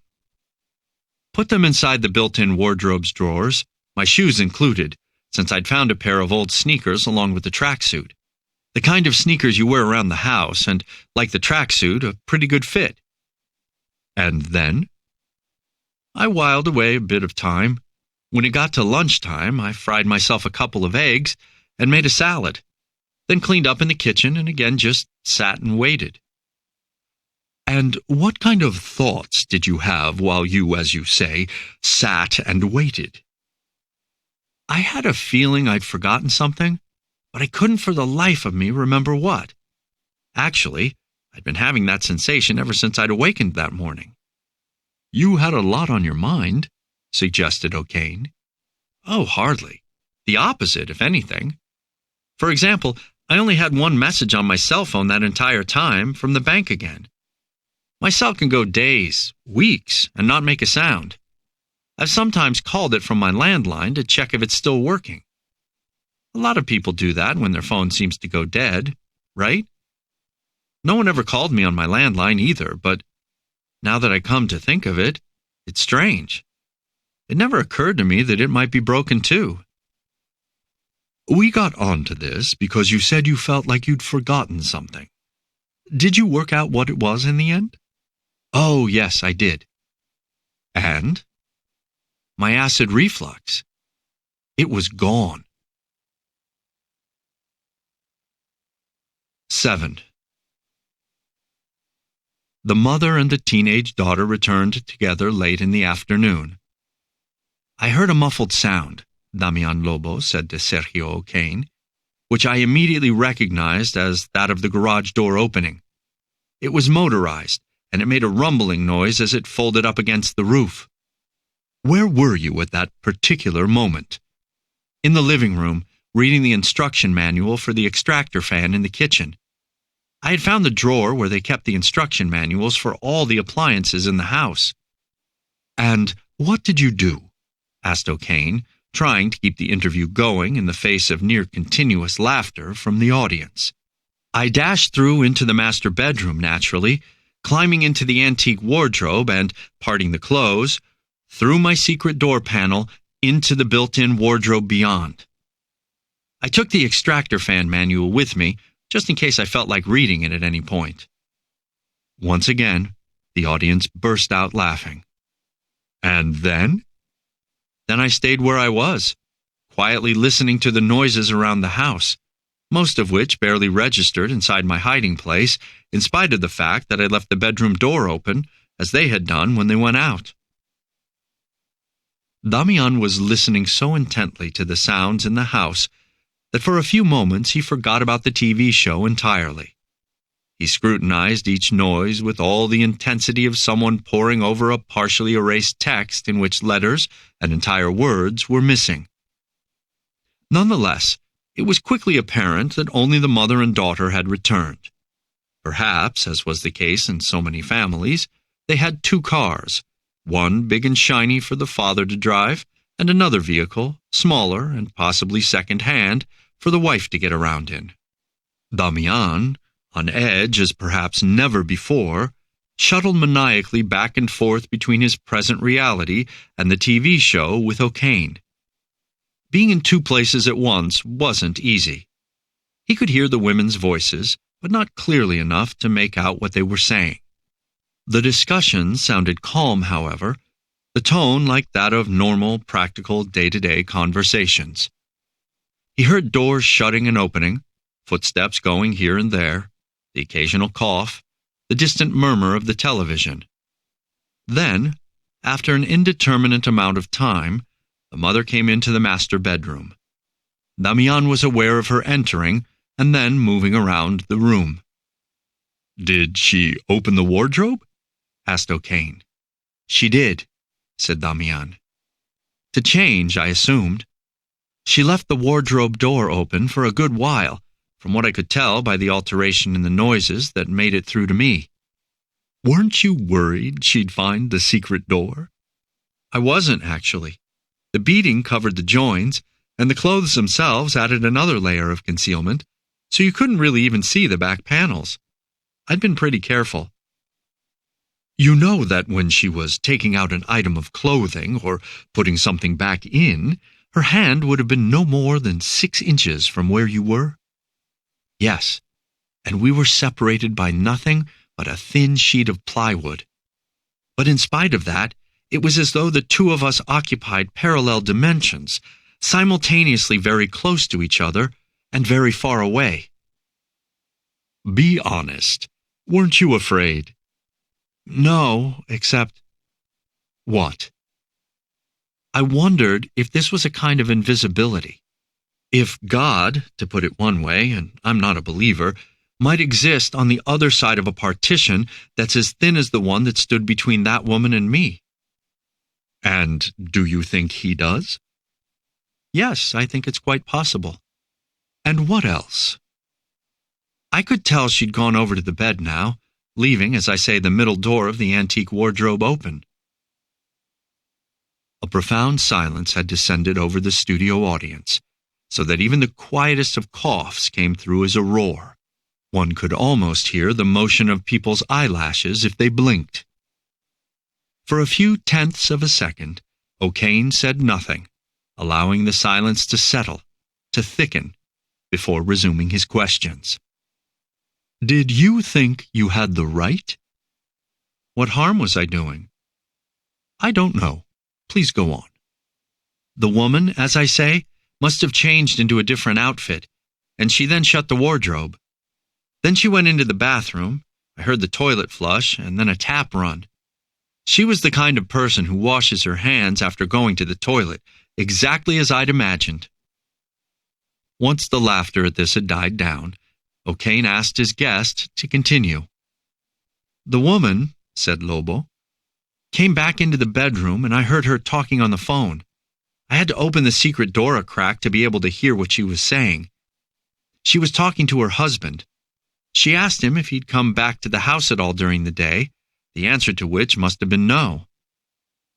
"It's really strange," she said. "I could have sworn we left the sink full of dishes and the beds unmade. Or did you actually do all that before we left?" "The husband," Damián continued, "must have given some explanation or other, something that struck the wife as plausible, because she left it at that. I heard her moving around the bedroom a little while longer before going out and shutting the door behind her." "And leaving you sitting there, deep in the darkness." "That's right. My cell phone had died, which meant I was now completely and utterly isolated from the world, as if I were in a spaceship headed for Mars and had stopped being able to communicate with Mission Control. I've often spent the time before sleep imagining being in that situation." "Traveling to Mars?" "Yes, to Mars." "To meet new people?" quipped the presenter, drawing a few laughs. Damián Lobo pondered this. "I already knew lots of people," he said eventually, visibly irked by Sergio O'Kane's sarcasm. "The point of going to Mars was so I wouldn't have to carry on putting up with them." "You don't like company very much?" "I think the best way to describe me is unusual." "Unusual in what sense?" "In the sense that I'm a good person. I'd never hurt a fly. And this in itself has created distance between me and the rest of the world." "An inherent benevolence?" "Yes." And the world, in your eyes, the world is a bad place? Not just that, but dangerous too. And this adventure you had embarked on, was it a way of making the world a better place? Making it less dangerous? Possibly. Only time would tell. Wouldn't it be more accurate to say you were getting back at it? Getting back at it? I'd never thought of it like that. What else happened? The husband came back late, around 9. The first thing I heard was the garage door creaking open. So they did own 2 cars, as I'd imagined. He came into the house, did something or other for a few minutes, then entered the bedroom and, like his wife had done, and from what I could make out, changed into some clean clothes. He went out again, and after that, any noise started coming from the far end of the house, including the intermittent sound of the TV, and the occasional opening and shutting of doors. I ate the 2 pieces of fruit I'd had the foresight to bring, along with the fan manual. Then, I badly needed to urinate, but there was no way I could use the bathroom, so I went in the wash basin. The family got into their beds at around midnight. They didn't talk much, or in any case didn't discuss anything that might be useful to me. The couple fell asleep with the radio on. After about an hour, one of them must have turned it off. Either that, or it turned off automatically. Did you have any misgivings about what you were up to? Misgivings? I slept better this second night than the previous one. My little improvised bed turned out to be very comfortable. Good for the back, too, given how hard and flat it was. I woke at around 3 in the morning, not unusual for me. I never sleep right through the night. The house was silent, and the darkness was absolute. It would have been unthinkable to turn on the light inside the built-in wardrobe. Far too likely they'd see. A radio with some headphones would have been great, a good way of combating my insomnia. I like listening to the radio at night, the kinds of shows where people call in and confess things they'd never tell anyone in broad daylight. The smell of my urine in the wash basin wasn't very nice, so I thought I'd try to organize myself so that in the future I wouldn't need to go to the toilet in the night. I just needed to make sure I didn't drink anything after a certain hour of the day. How could you be sure? Damián cleared his throat. It's quite a personal thing, but seeing as I've already told you all so much about myself, the thing is, I used to wet my bed into my early teens. Damián fell quiet as the laughter rained down from the gallery, even more widespread and thunderous than usual. He guessed from the look on O'Kane's face that the news from the earpiece was good, more people tuning in.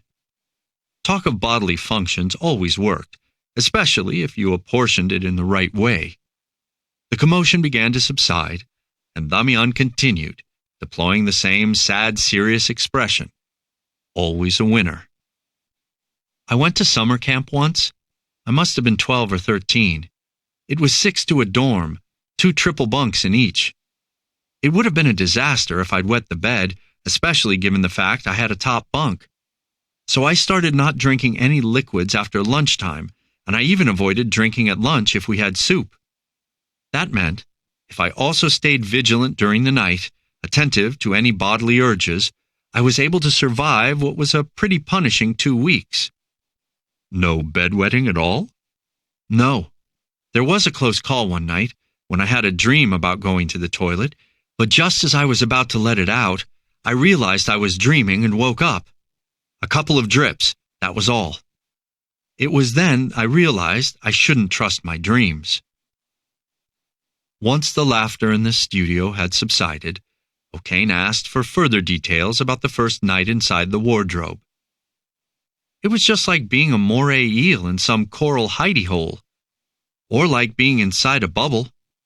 The world was still in motion. Planet Earth carried on hurtling through space, while I kind of went my own way. I was like an astronaut in my own little capsule. No claustrophobia? None at all. The opposite, in fact. I'd never felt so free.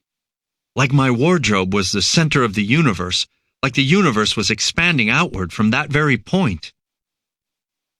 At that moment, around 4 in the morning, a noise in the bedroom pulled Damián out of the TV show. He put his ear to the panel and, by listening closely, was able to tell that the wife or husband had gotten up to use the toilet.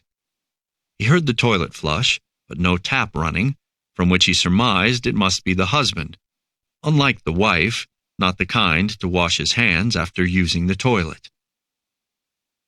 The room was soon quiet again, and Damián felt Sergio O'Kane urging him back to the television studio, but he resisted.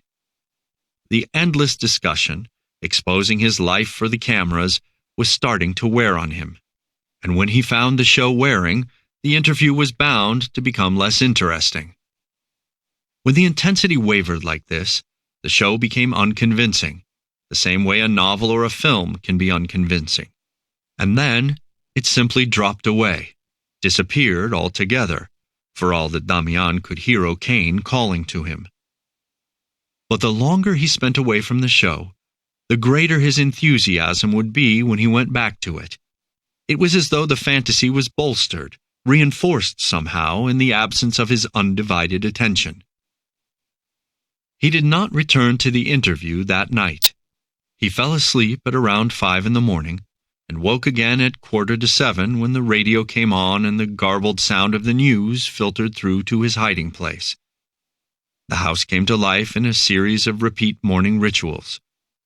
Once the family had gone, Damián climbed out of the wardrobes, emptied the container into which he'd urinated, ate some breakfast, washed the dishes, made the beds, had a shower, put on some clean underwear, placing the previous day's boxer shorts and socks in a laundry basket he found in the daughter's bathroom, and proceeded to search the cupboards for any information that might help him to survive the strange world in which he found himself. Part 2. 8. Being a man of habit, Damián had little trouble adapting to the routine of the home where he had landed, the upkeep of which he gradually took upon himself. So, as well as making the beds and washing the dishes, he started cooking supper too, with whatever ingredients he happened to find in the fridge.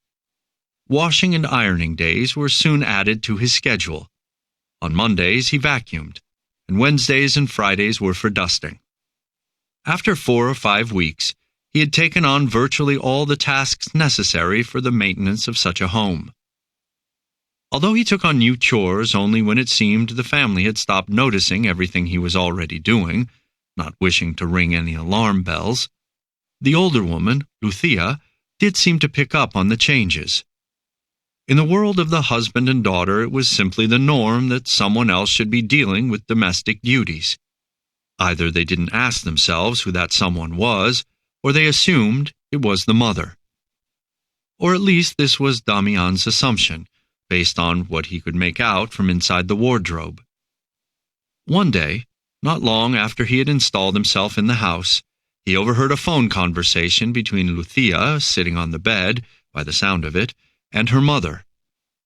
Once the preliminary hellos were over, it sounded as though Lucia wanted to fill her mother in on something, but felt hesitant.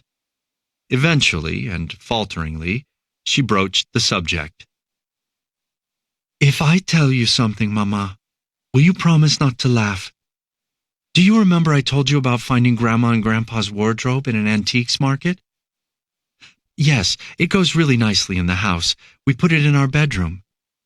Also, it's so spacious, you can fit far more into it than we could in the built-in one, which we've effectively had to write off. There just wasn't any other wall to put it against. But anyway, what I was saying was, you won't believe it, but the day the wardrobe came through the front door, some kind of presence, I don't know how to describe it, it was like some kind of good spirit entered the house. How can I tell? I can tell because the house is less of a bomb site. It's like it started tidying itself. See, I knew you would laugh. No, I knew you'd be like that about it. Laugh all you like, but it's been a lifesaver for me. This house is far harder to run than the apartment was, and we had to let the cleaning lady go. You know how I had a pay cut and it isn't going well at the store? In fact, it's going badly at the store. Fede? Fede couldn't fry an egg. He doesn't have a clue about the dishwasher or the washing machine. And Maria? The age she's at? I haven't told you, Ma, but Maria's having a hard time. I didn't say anything because I didn't want to worry you, but... Eating problems. It isn't that serious. Lots of girls have issues around this age. But what with that and one or two other things, she just isn't doing that great. None of us is, to tell the truth. No, I'll tell you all about it. The weather? Well, it's been lovely and warm. We've turned the heating off. But it's been raining pretty much every day. And I don't just mean the odd shower. They're saying it's the wettest April since some time or other in the last century. The woman's phone conversations in the bedroom, coupled with Damián's detective work around the house, allowed him to start forming a picture of the family members. Each left his or her particular traces and had his or her own problems, which in turn related to those of the others in a strange interweaving of encounters and misunderstandings that constituted the fabric of this family. Never had he put a family under the microscope like this before, not even his own.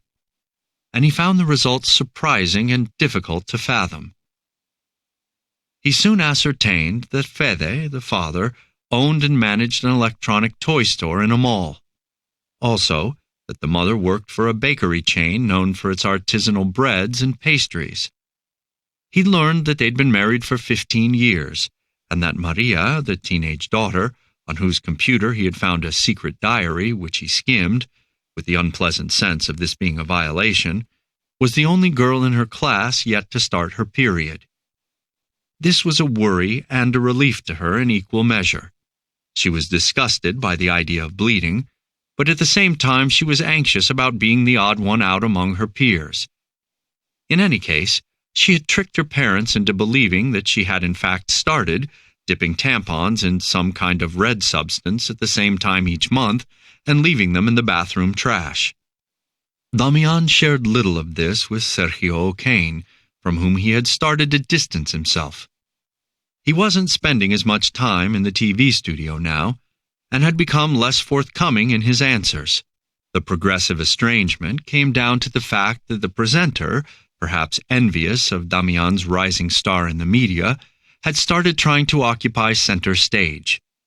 His questions were invariably dripping with irony, and at times he even set out to trip Damián up, also insinuating his guest might have mental problems. Though aware that O'Kane existed only in his mind, Damián had begun to resent him, which struck him as both strange and altogether reasonable. The family routine changed on weekends.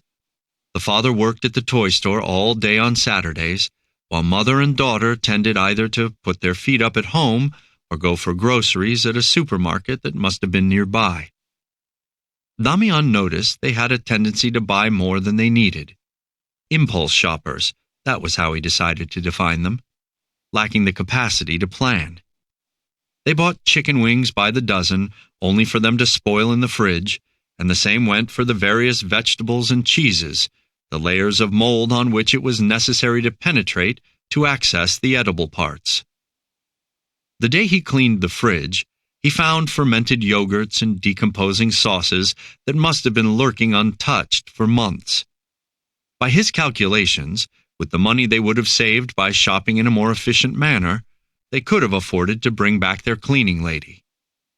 After the Saturday siesta, the daughter often went out with friends, and the mother would either stay at home or go to the toy store to lend a hand. The couple sometimes came home late, either alone or with the daughter, whom they had presumably collected from the cinema or a friend's house.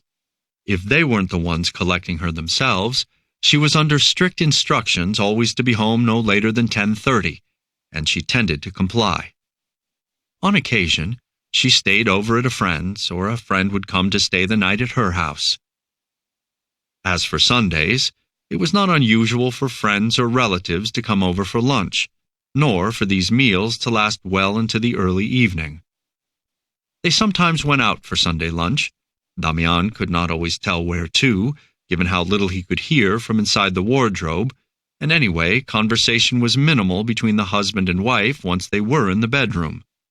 In any case, they tended not to stay out late on Sundays because the daughter was expected to spend the latter part of the day studying. If they had no guests, the family ate in the living room, watching the news on television.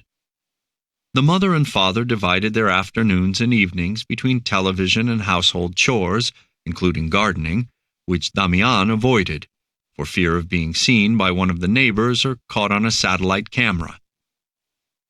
They were not a family of readers because there were no books in the house, apart from the pile in the attic concerning questions of the paranormal, which presumably harkened back to a time when Fede or Lucia, more likely Lucia, had taken an interest in the subject. One day, O'Kane asked Damián why he had resisted establishing the location of the house, to which he replied that if he had found out, it would have broken the spell. "Spell?" O'Kane laughed. "What did this situation, in which you were clearly committing a criminal act, by the way, have to do with spells?" The allusion to criminality struck Damián as inappropriate, so he stood up and walked out of the studio, leaving O'Kane mid-conversation. It was not the first time he had done so, to the despair of his interviewer, who had been watching the show's ratings plummet as its true star lost interest. The family operated in accordance with well-established patterns, and though mother, father, and daughter rarely argued, displays of affection were similarly rare. In the absence of love, they operated on the basis of an unspoken pact of cohabitation, as though, rather than a home, the trio had found themselves in the lounge of a train station, all three awaiting trains to take them away, sooner or later, to separate destinations. The man and the woman had sex rarely, and it was always a case of going through the motions.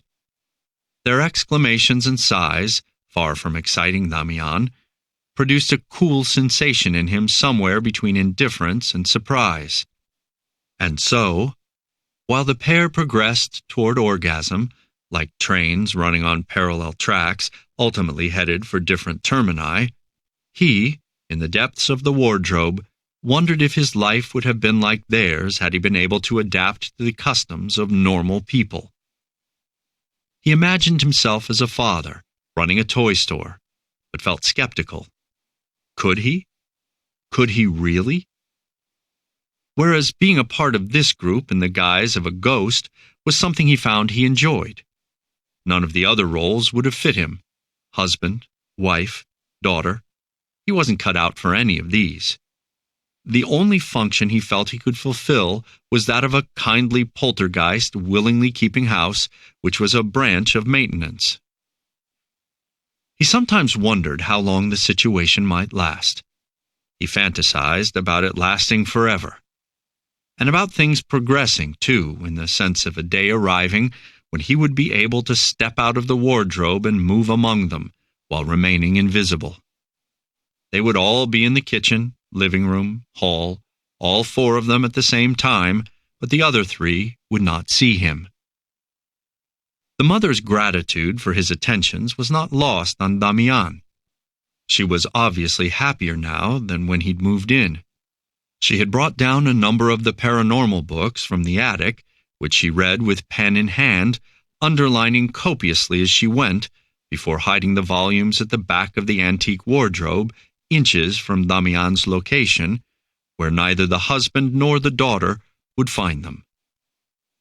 Damián read them, and was particularly interested in which sections she'd chosen to underline. In one way or another, they were about him. Him as an individual from another dimension, who nonetheless has the capacity to affect this one. And as he came to identify more and more with beings that returned from the afterlife to help their loved ones, he found less need to spend time in O'Kane's company. A day came when Damián decided never to go back to the show, and soon after this he learned that it had been discontinued due to woeful viewing figures.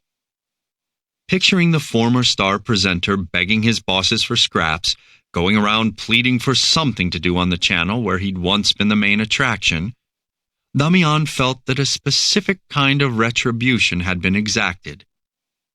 Deeply involved as he was in his new life, he did not examine why he hated a person who existed only inside his mind.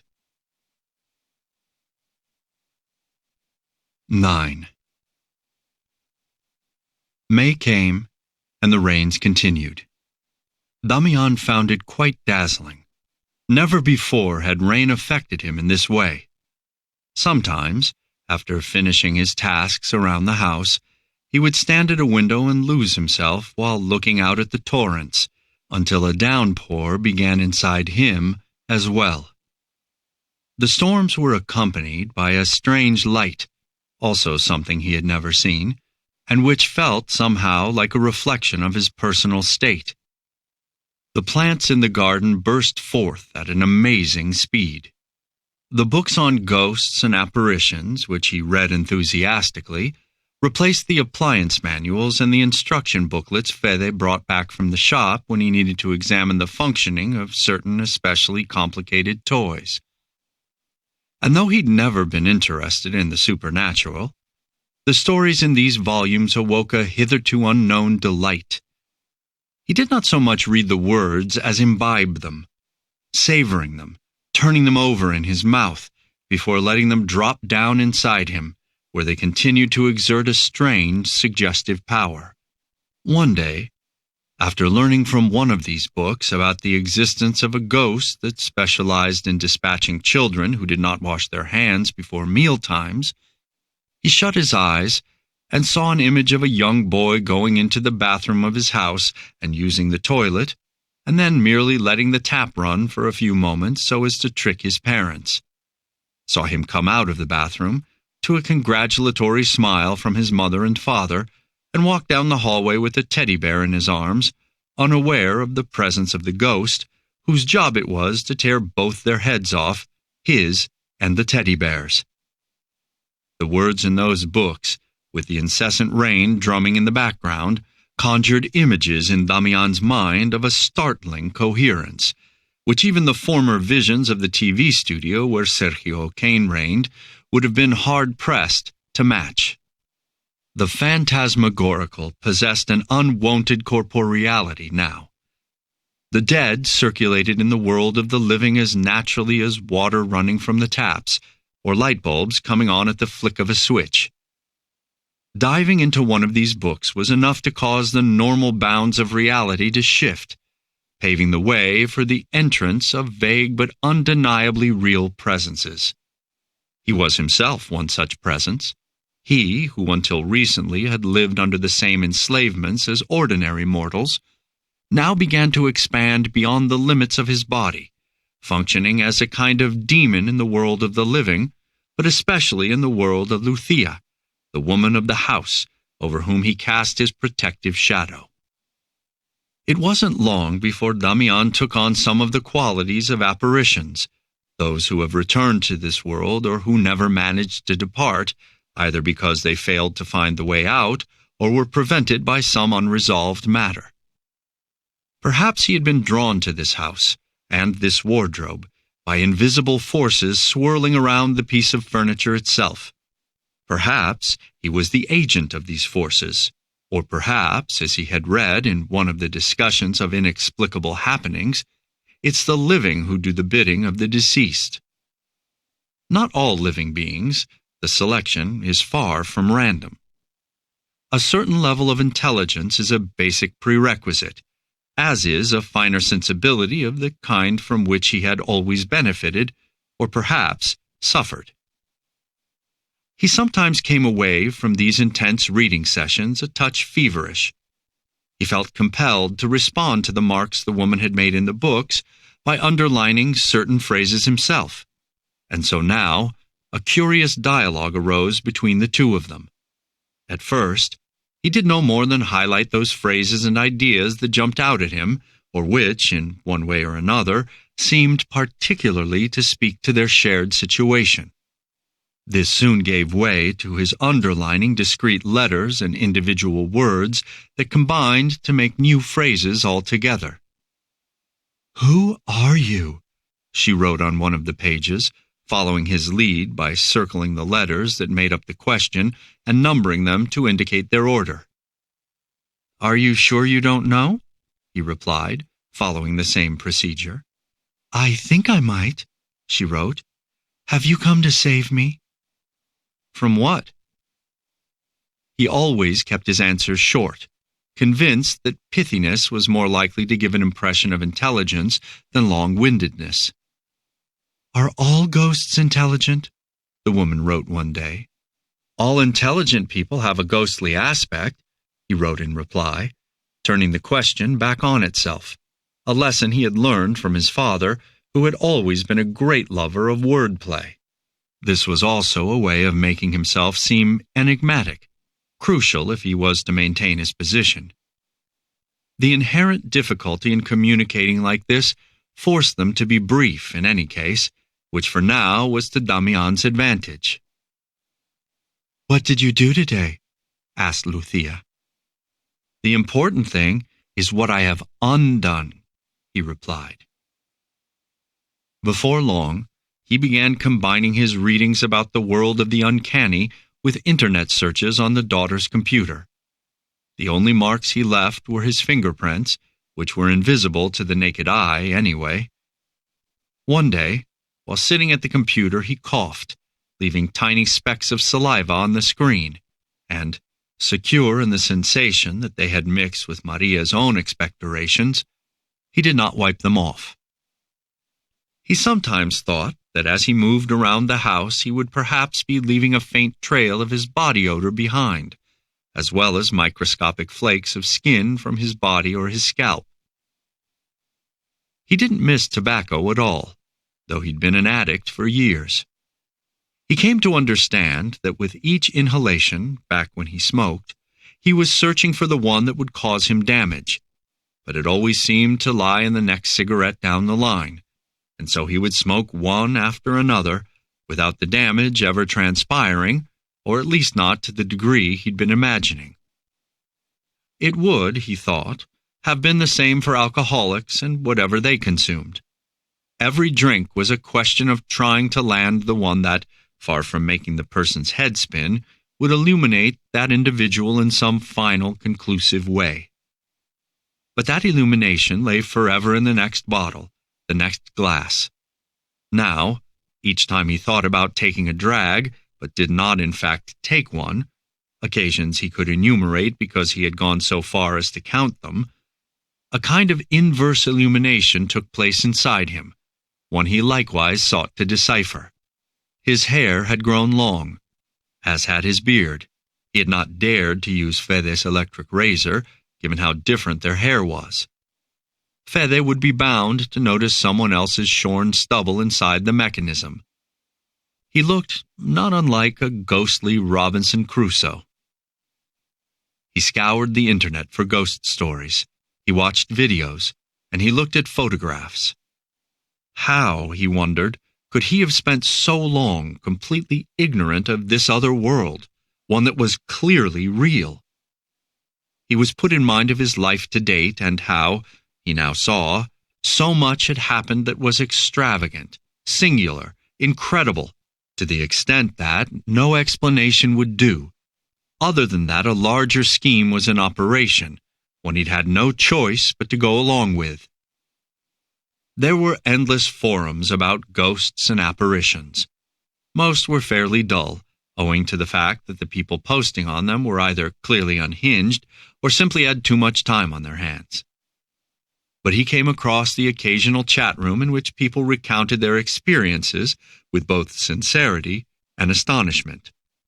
He was deeply struck by the case of one young woman who wrote that, walking along her hallway one day, she had felt a current of air that seemed like it scooped everything out from inside me and replaced it with everything that existed in the world. Damián had experienced something similar one night inside the wardrobe, when he'd felt claustrophobia encroaching, but overcame it with the aid of a perception that fit the description on the forum. It had struck him that, though it seemed otherwise, he was not inside the wardrobe, wasn't even inside the world, but rather the wardrobe and the world existed inside him.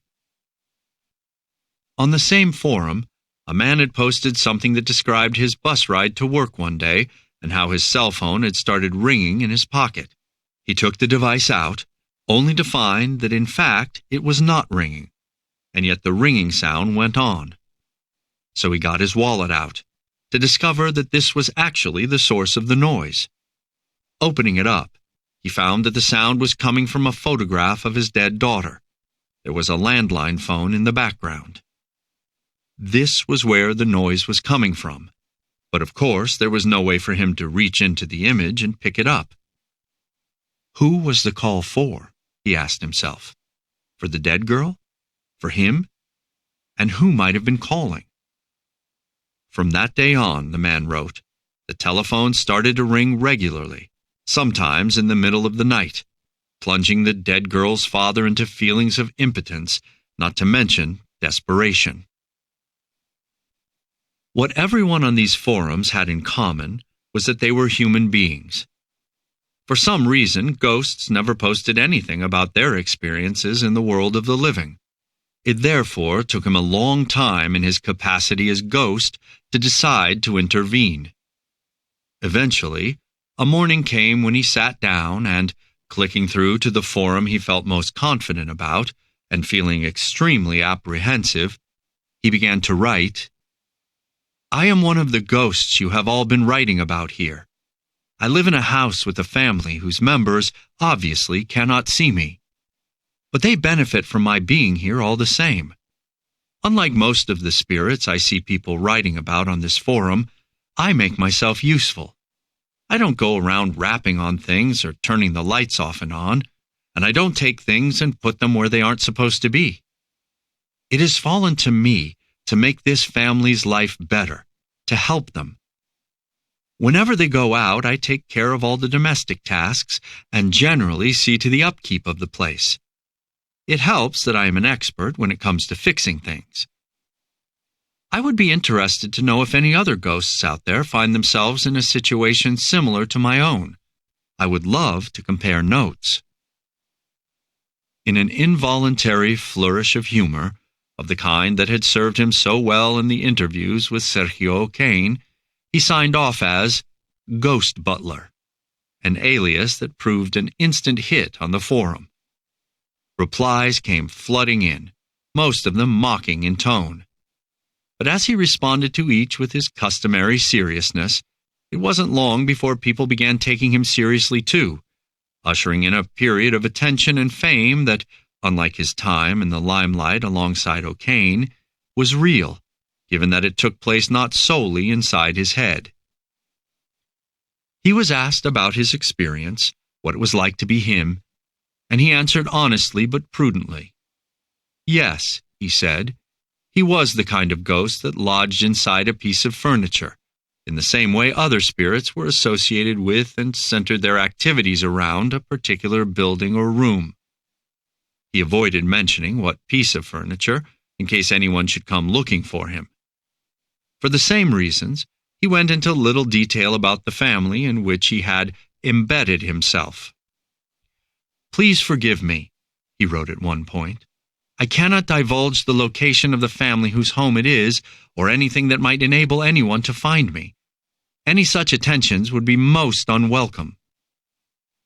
Ghost Butler was immediately the talk of numerous associated forums.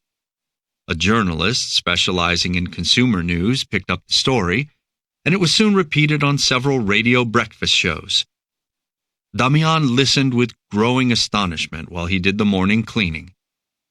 Though many of the listeners called in to mock the idea, one show dedicated to discussions of the paranormal gave it respectful and considered attention. During the nights, stretching out as best he could inside the built-in wardrobe and vigilant as ever for sounds in the house, he began to see that Sergio O'Kane, who still occasionally showed up, begging to be brought back to life, had been a mere staging post on his ascent to the popularity he was now enjoying, which he needed to handle using real-world resources. The interesting part was that these same resources became more numerous in line with his progress into true ghosthood. It was true that, with the passing of the days, he was progressively becoming less and less flesh and bone, or so it seemed to him. He still used his body to move around, of course, and he continued to keep this body hidden so that none of the family would see him. But at the same time, his physical needs were diminishing. He was eating less, on certain days next to nothing, though he had developed a great love of water, a substance he identified with due to its transparency, its capacity for evaporation, and the ease with which it could change shape. In his new state, far removed from earthly concerns, he sometimes recalled his past existence, and it struck him as quite amazing that he could have spent so long trapped in the fictitious freedom of the outside world. Paradoxically, it was only now, with so much of his life spent curled up inside the wardrobe, that he felt free. This new kind of liberty was marked by great mental fluidity, his thoughts flowing where they would, as though just one more bodily secretion. And the universe had become glass-like, everything transparent to him, for all that it was rooted in a world he found opaque, a place where he had often felt compelled to doubt his own intelligence. He sometimes cast his mind back to his father and to his Chinese sister, Desiree.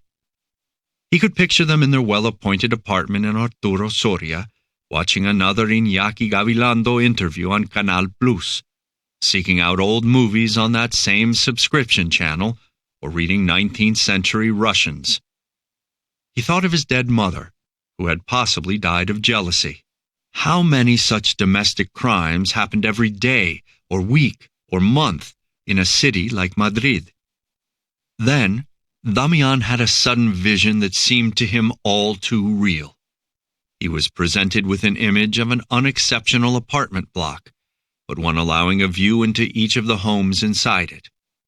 It was like a cross-section of an ant's nest, the kind that gave you a window into the creature's behavior. The behavior of human beings in the kitchen, in the bathroom, in the living room. A woman changing her tampon, a man lifting weights, a teenage boy masturbating in the mirror. Then, his father's behavior toward Damián's adopted sister, Desiree, came to mind. For a moment, Damián wondered if he had imagined the whole thing. Indeed, he had only the vaguest memories, if any at all, of Desiree menstruating. Either she must have been very discreet about the whole thing, or he, with his head in the clouds as usual, must not have noticed. If he could have talked to his Chinese sister now, he would have asked how old she was when she got her period. He could have used that to help Maria, Fede and Lucia's daughter, in her current tribulations. What would it be like to wait for your period to come? As he wondered about this, a picture came to him of the teenage girl. She was standing, legs braced, eyes possibly closed, and listening to the blood circulating in her veins and arteries, its rhythmic recurrent motion like a train passing through a tunnel. But what if something had happened in his absence? What if his father had died, for instance? He was certainly old enough. How would they have gone about resolving the inheritance? Do some elderly people approach death with the same anxiety as girls awaiting their period? By some miracle, he had managed to keep his Chinese sister out of his sexual fantasies of late. These now revolved around Lucia, though it was true that just at the moment of ejaculation, in the very final second, her face often morphed into Desiree's. Would his father and sister have been wondering where he had gone, what he was doing, why he didn't answer their calls? Would they even have thought about him? He liked the idea they might have accepted their fates in the same way he had surrendered himself to the workings of chaos. For his current existence was precisely this. a product of the chaos that in his former life he had always sought to obviate, so misguidedly. He had read this in one of the books on the paranormal in a chapter entitled Finding the Good in Chaos, The Benefits of Giving Up Control. It was now normal for him to be out of control, out of the world, existing, in fact, in a kind of next world, one where he had finally found the correct way to engage with this one. It was in the wardrobe one night, as a tremendous storm raged outside, that he realized how wrong he'd been to sign his posts on the forum as ghost butler. Was it not, in fact, humiliating to associate oneself with the social order in that way? And when others referred to him as such, on the forum, on the radio, and doubtless on the worst kind of TV shows imaginable, was it a way of making themselves feel superior? Was he condemned to spend his days like this, eking out this lowly, parasitic existence, of which now, deep in his hiding place, he suddenly felt very ashamed?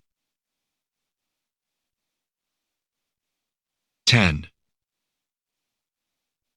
On the forum Damián visited most often, dozens of posts started appearing daily from people claiming to be the beneficiaries of Ghost Butler's visitations. "He lives in my parents' bedside table," said some. "I felt him in the garbage room of my building," declared others. Damián always replied to these messages, asking people to post something that only he and that individual could know.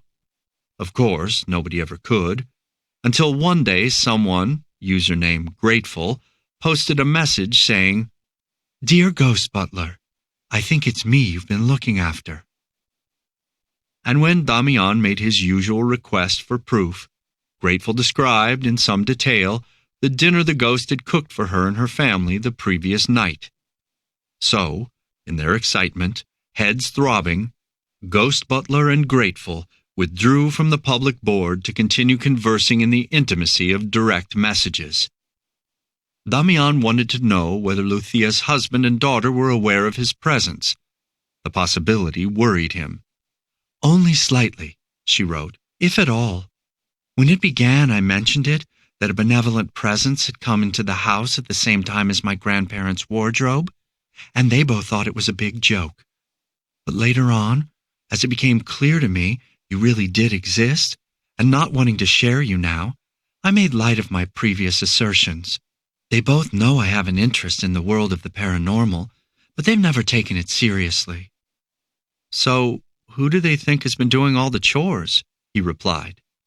"Me. Food on the table, clean clothes, beds made.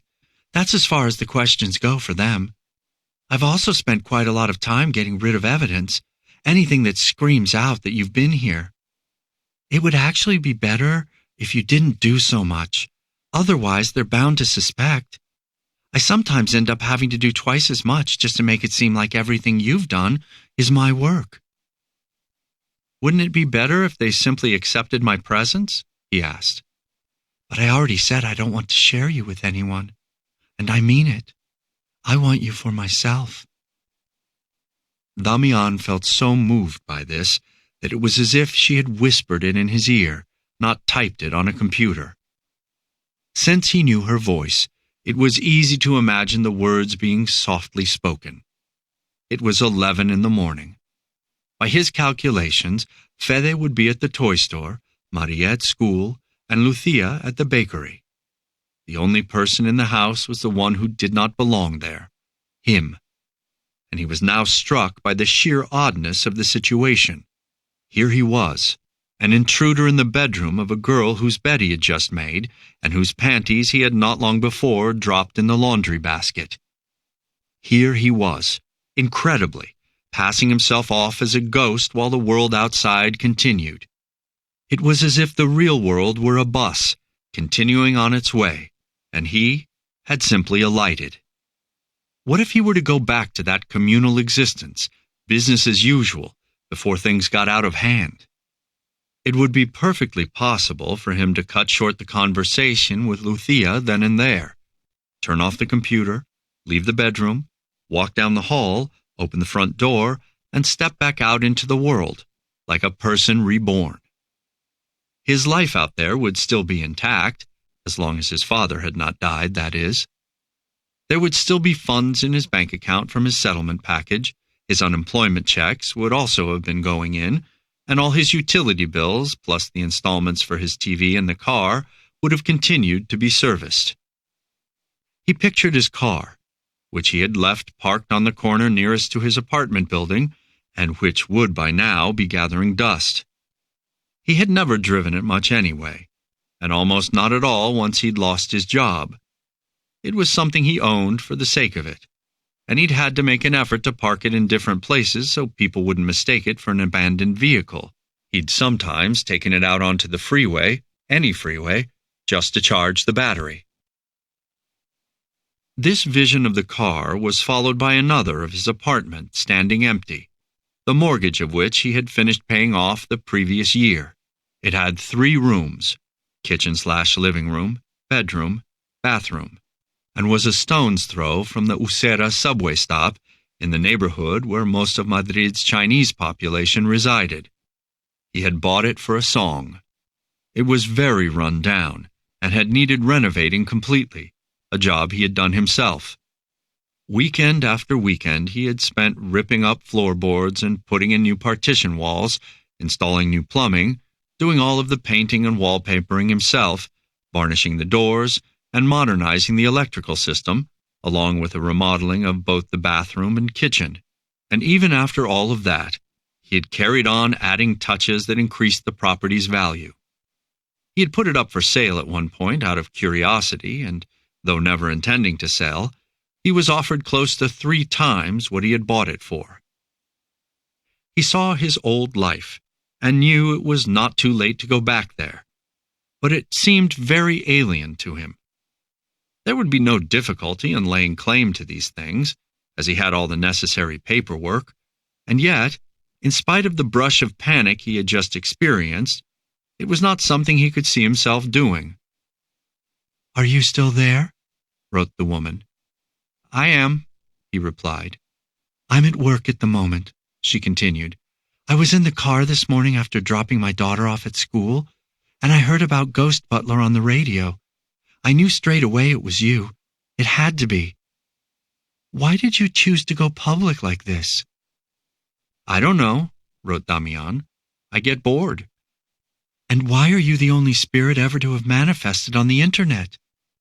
"I'm a trailblazer," he typed, sensing this might be a silly thing to say, more apt to the O'Kane show than to a conversation with Lucia. She surely would not take it seriously. "One other thing. Was it a coincidence that you showed up at the same time as my grandparents' wardrobe?" "Well, was it?"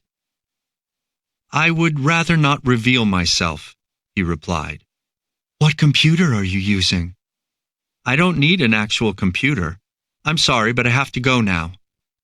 "Can we write to each other here again?" "Okay. I'll come on to the forum at the same time tomorrow. Write me then." "One more thing. Please stop making my daughter's bed. I always have to mess it up again. I've been trying to get her to make her own bed and generally tidy up after herself for years. Your help doesn't help. Plus, I hardly have any time between getting back myself and her coming home. It's always a mad dash." "Will do." Damián logged off and took a breath. Another 2 minutes and he knew he would have gone to pieces. He was sweating and out of breath, as if he'd been engaged in some punishing physical exercise. Once he had recovered, he got up from the chair, tottering slightly and feeling weak, as though recovering from an illness, then went through into the master bedroom, undressing and getting into the bed on the wife's side. The sheets were cold, but he could still smell the lotion Lucia used at night, little jars of which he had found in the bathroom cupboard. He closed his eyes and tried to recreate the brief conversation they had just been having. He got out of the bed. His naked, bony figure went through to the guest room, where Lucia kept her underwear in the wardrobe. Until now, he had respected this space and hardly touched her panties or bras at all, only when absolutely necessary for doing the washing and ironing. He had acted respectfully toward these garments, maintaining the same sort of distance as he did with the world at large. But this distance had broken now, just as something inside him had broken. "What happened next?" asked Sergio O'Kane, who always pounced any time Damián was feeling confused or unsure. "I took a slightly worn lingerie set and went back to the bed," he said. "What color was it?" "Well, tobacco-colored, or maybe flesh-colored, I guess." "To masturbate over?" asked O'Kane. The laughter among members of the studio audience snatched Damián out of his reverie. It made him feel dirty. How, he asked himself as he got under the sheets again, how could he have been a part of this trashy display of TV boorishness, and for so long? And though it had indeed been his idea to masturbate, he now decided against it, and, still clutching Lucia's undergarments to him, he spat out aggressively, "Look, I just want you to leave me alone, get it? My interviews with you were completely imaginary. You aren't real." "So I guess you think you're more real now than when you used to come on my show." "I do, actually." "A real ghost?" "That's exactly what I am, a real ghost." "But there's no such thing." "It's you there's no such thing as." "How come you're talking to me then?" "Habit. Now go away." "How about you agree to just come on the show once a week?" O'Kane said, begging now. "No," said Damián. "Not with this audience, not with this trashy viewership. I'm a different person now, but you're exactly the same." The conversation with O'Kane, with all the old emotions it conjured, felt exhausting to Damián, wearing in the extreme. It carried on gnawing away at him, dragging him down until he was close to sleep, lying in a bed that did not belong to him, stretched out in the bodily impression of a woman who was not Chinese, and surrounded by all the sounds and all the silence of the house in which his new identity had been forged. 11. "Do you eat food?" the woman asked Damián the next day in a private message on the forum. Was this a trick question? He did eat, less and less, but he still ate.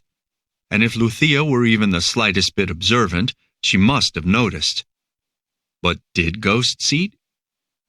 Hesitating, he cast his mind back to the books of hers he had read before eventually typing his reply. "Do you know what it is a ghost misses most?" "The body," wrote the woman. "That's right. The ether is crowded with spirits desperately looking for bodies to occupy. Because of this, because we yearn so terribly to have our bodies back, we play at eating, and at taking showers, and even at cutting our fingernails and toenails. There's no way for us to leave clippings from our fingernails or toenails, but we can make the food we're pretending to eat disappear." "I thought so," wrote Lucia, and Damián could hear her voice with such clarity, exclaiming these words. He had little difficulty picturing her speaking the words, given how minutely he had studied the photographs of her in the house. And it was true, at least according to the books he had read and all the articles on the internet. The absence of a body drove ghosts to distraction, like heroin addicts being deprived of a fix. The dependency on the body was far harder to kick than any drug. But in Damián Lobo's case, he was in the process of detaching himself from his body, and all too happily. Again he heard the woman's voice in his head. "I thought so." Only this time the tone was far more seductive, like a whisper in his ear, like a sweet nothing. Several seconds elapsed, and then Lucia sent another message. "When I first started noticing things, signs of you being here, I thought I'd gone crazy.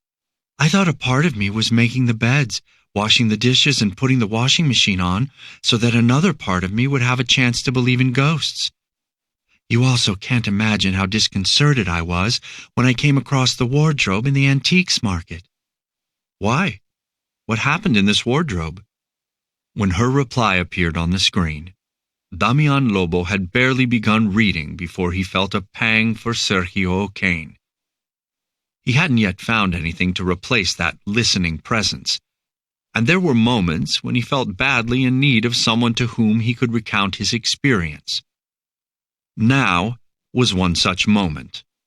And so, like a person trying to make a decision at the edge of a precipice, just as he was about to let go of the branch he was clinging to, he imagined Iñaki Gabilondo sitting across from him in the interviewer's chair, in a more dignified studio, and with a smaller, more select audience than on the O'Kane show. "What did the woman say about the wardrobe?" asked the award-winning journalist. "She told me that it had belonged to her grandparents, who were farmers in a village near Santander, and that she and her brother Jorge had played in it when they were small.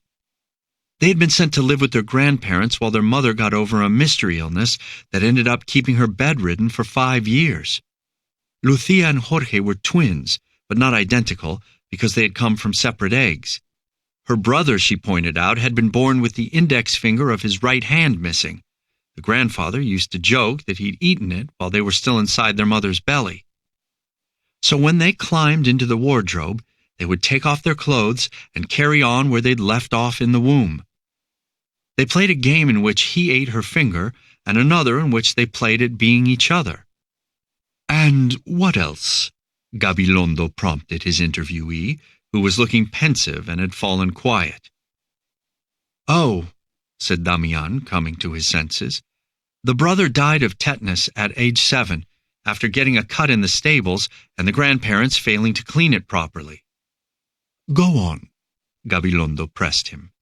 "Well, she carried on playing in the wardrobe, inside it, around it, anywhere in its vicinity.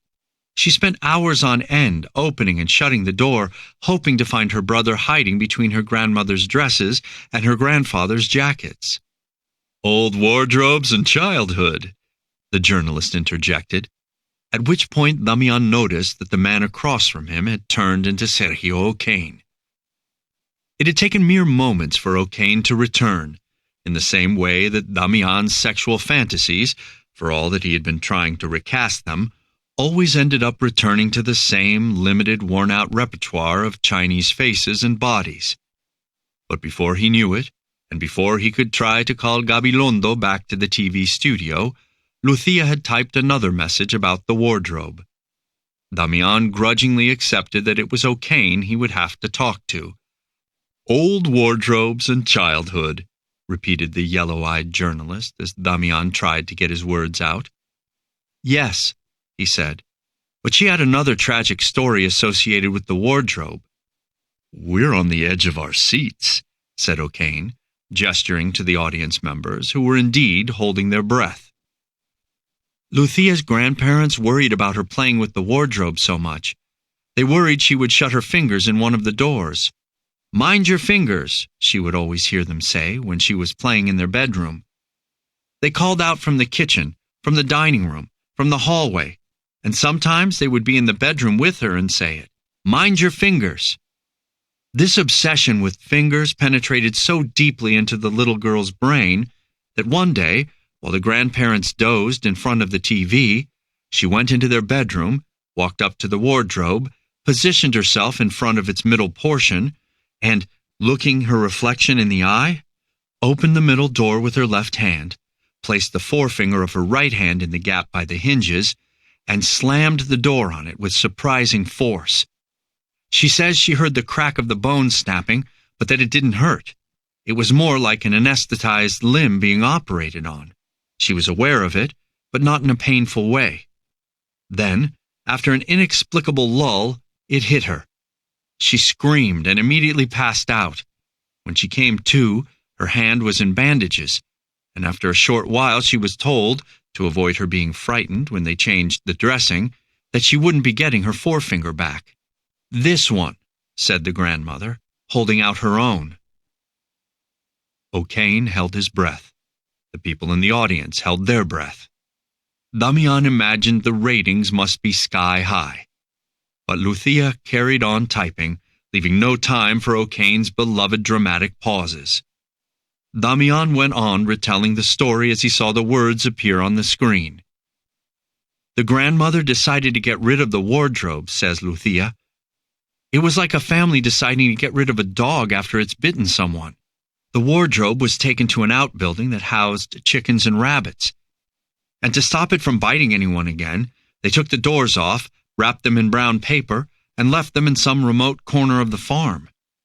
They encased the main part of the wardrobe in cardboard, but the animals soon took up residence inside it. It became one more chicken coop, and a place they particularly liked to huddle inside on cold days. "And so?" O'Kane said, urging Damián to continue.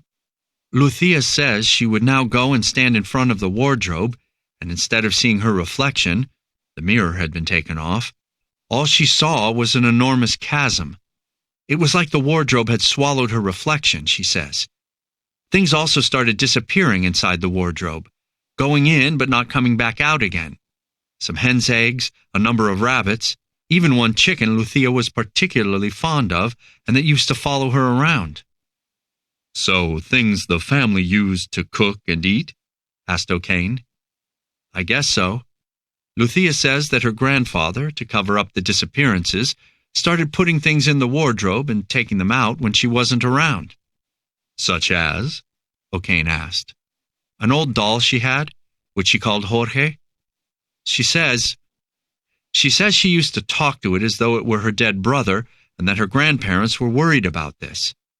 When the wardrobe swallowed the doll, she accepted it, but her grandfather also said that everything that disappeared into the depths of the wardrobe would one day come back, from wherever it had gone.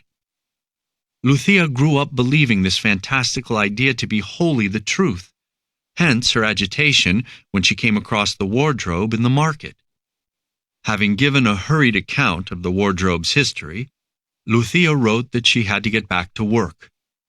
Before logging off, she told Ghost Butler that she would be going away the next day, to the village in Santander, in fact, to visit her sick mother, and that she would be gone for a few days. She would be taking Maria with her, since she didn't trust Fede to look after her properly, what with the amount of time he spent at the store. Maria was having some eating problems, she added, and she wanted to keep a close eye on her. She asked Ghost Butler to please desist from all housework while she was gone, for fear her husband might suspect. "Will there be any way for us to communicate?" wrote Damián. "No," she replied. "There's no internet at my mother's house, and barely any signal in the village." "The relationship between the two of you is becoming almost adulterous," said O'Kane, to the audience's delight. Part 3. 12. Although the house stirred at the usual hour the next morning, Damián Lobo, lodged inside his cave, could tell things were different, the kind of upheaval that means somebody is going away.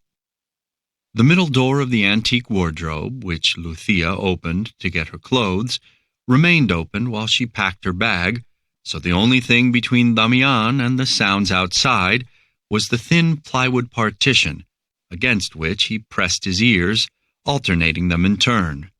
As he now told Iñaki Gabilondo, whom he'd forced to take up position in the interviewer's seat again, he could hear the hangers rattling and knocking together as Lucia removed her clothes. "Very faint sounds, I suppose," said the journalist. "Just imagine it, the hook parts scraping against the pole, metal on metal. One might say you were becoming as attuned to sounds as a blind person." I didn't have much choice. The annoying thing was not having made myself some kind of peephole. At moments like this, I could have actually seen Lucia in the flesh. I had still only seen her in photos.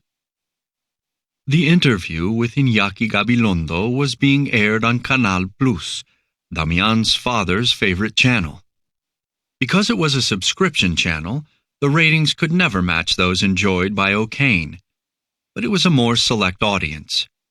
The set had a restrained look to it, with a table and 2 chairs against a dark background, and no guests apart from Damián.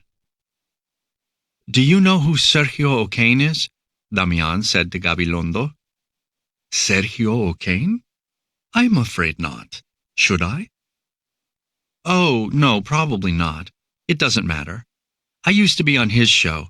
He used to interview me, but I fired him. He was so vulgar, you see. I'm just moving into a phase of my life where prestige is more important to me than popularity. I see, said Gabilondo, his tone evasively neutral. What do you think of trashy TV? Damián now asked. To each his own. But what do you make of it, trashy TV? What I think, the journalist said severely, is that I should be the one asking questions. I didn't mean to annoy you. I'm not annoyed. But there's a rhythm to interviews, and we were just getting somewhere. So anyway, we'd established that you were still in position, in your hiding place in the built-in wardrobe, listening in on the familial commotion that accompanied the preparations for the woman of the house, Lucia, to go away, taking her teenage daughter with her. What did you say her name was? Maria. Maria. And was there anything else you particularly noticed, aside from these preparations? I noticed something about the way Fede, the husband, was acting. Something neither wife nor daughter picked up on. And what was that? He was happy. The prospect of time alone made him happy. Not that he was jumping for joy. On the contrary, everything he did, everything I could make out from the wardrobe anyway, implied that in fact he was sad. He would miss them, he said. If it weren't for the store, he'd be going too. He really wanted to. All in a whiny sort of tone that just seemed obviously false to me. He didn't mean a word of it, and I knew. It showed me how finely attuned I am when things are being concealed. And what did the wife say? The way she was with him, it was like she was being overly proper, slightly stiff, which isn't normal if you're married to someone. Like she was holding something back. What do you put that down to? The fact she knew that Ghost Butler was listening? She had proof that I was in the house now, and she was keeping up appearances, like she wanted to make it clear that she and her husband weren't cut from the same cloth. I wondered if she might worry that I'd judge her on the basis of her husband's coarseness. Is that a way of saying that she preferred you over him? Well, I don't know. Possibly. Once the family had left the house, Damián climbed out of his hiding place, ate breakfast, performed his ablutions, and wandered a little restlessly from room to room. He had nothing to do, given Lucia's request that he cease all domestic chores while she was away. This enforced inactivity, and the fact it would have to continue until her return, opened up a kind of gap inside him, and a sense of foreboding rushed in. He still had a yearning for glory, and Gabilondo was roundly failing to tick that box. Accustomed as Damián was to huge audiences, these interviews aired on this rarefied channel were deeply unsatisfactory to him. Why could he not have an internal monologue with himself, as other people presumably did? Why always the necessity for some intermediary when talking to himself about the questions that mattered? Gabilondo now appeared unbidden, asking whether this tendency to talk to himself always via some other person was a kind of depersonalization. Damián thought for a moment. Depersonalization, did you say? Yes, to me it seemed like. I don't think that word would ever have occurred to me. But the fact it would never have occurred to me must mean you're the real Gabilondo, and that somehow you found a way to install yourself in my brain. Of course I'm the real Gabilondo. What else could I be? And anyway, you were the one who invited me. Yes, because my father says you're a man of seriousness, and that you're rigorous about your work in a way no one else is. Well, whatever the reason, you asked me here.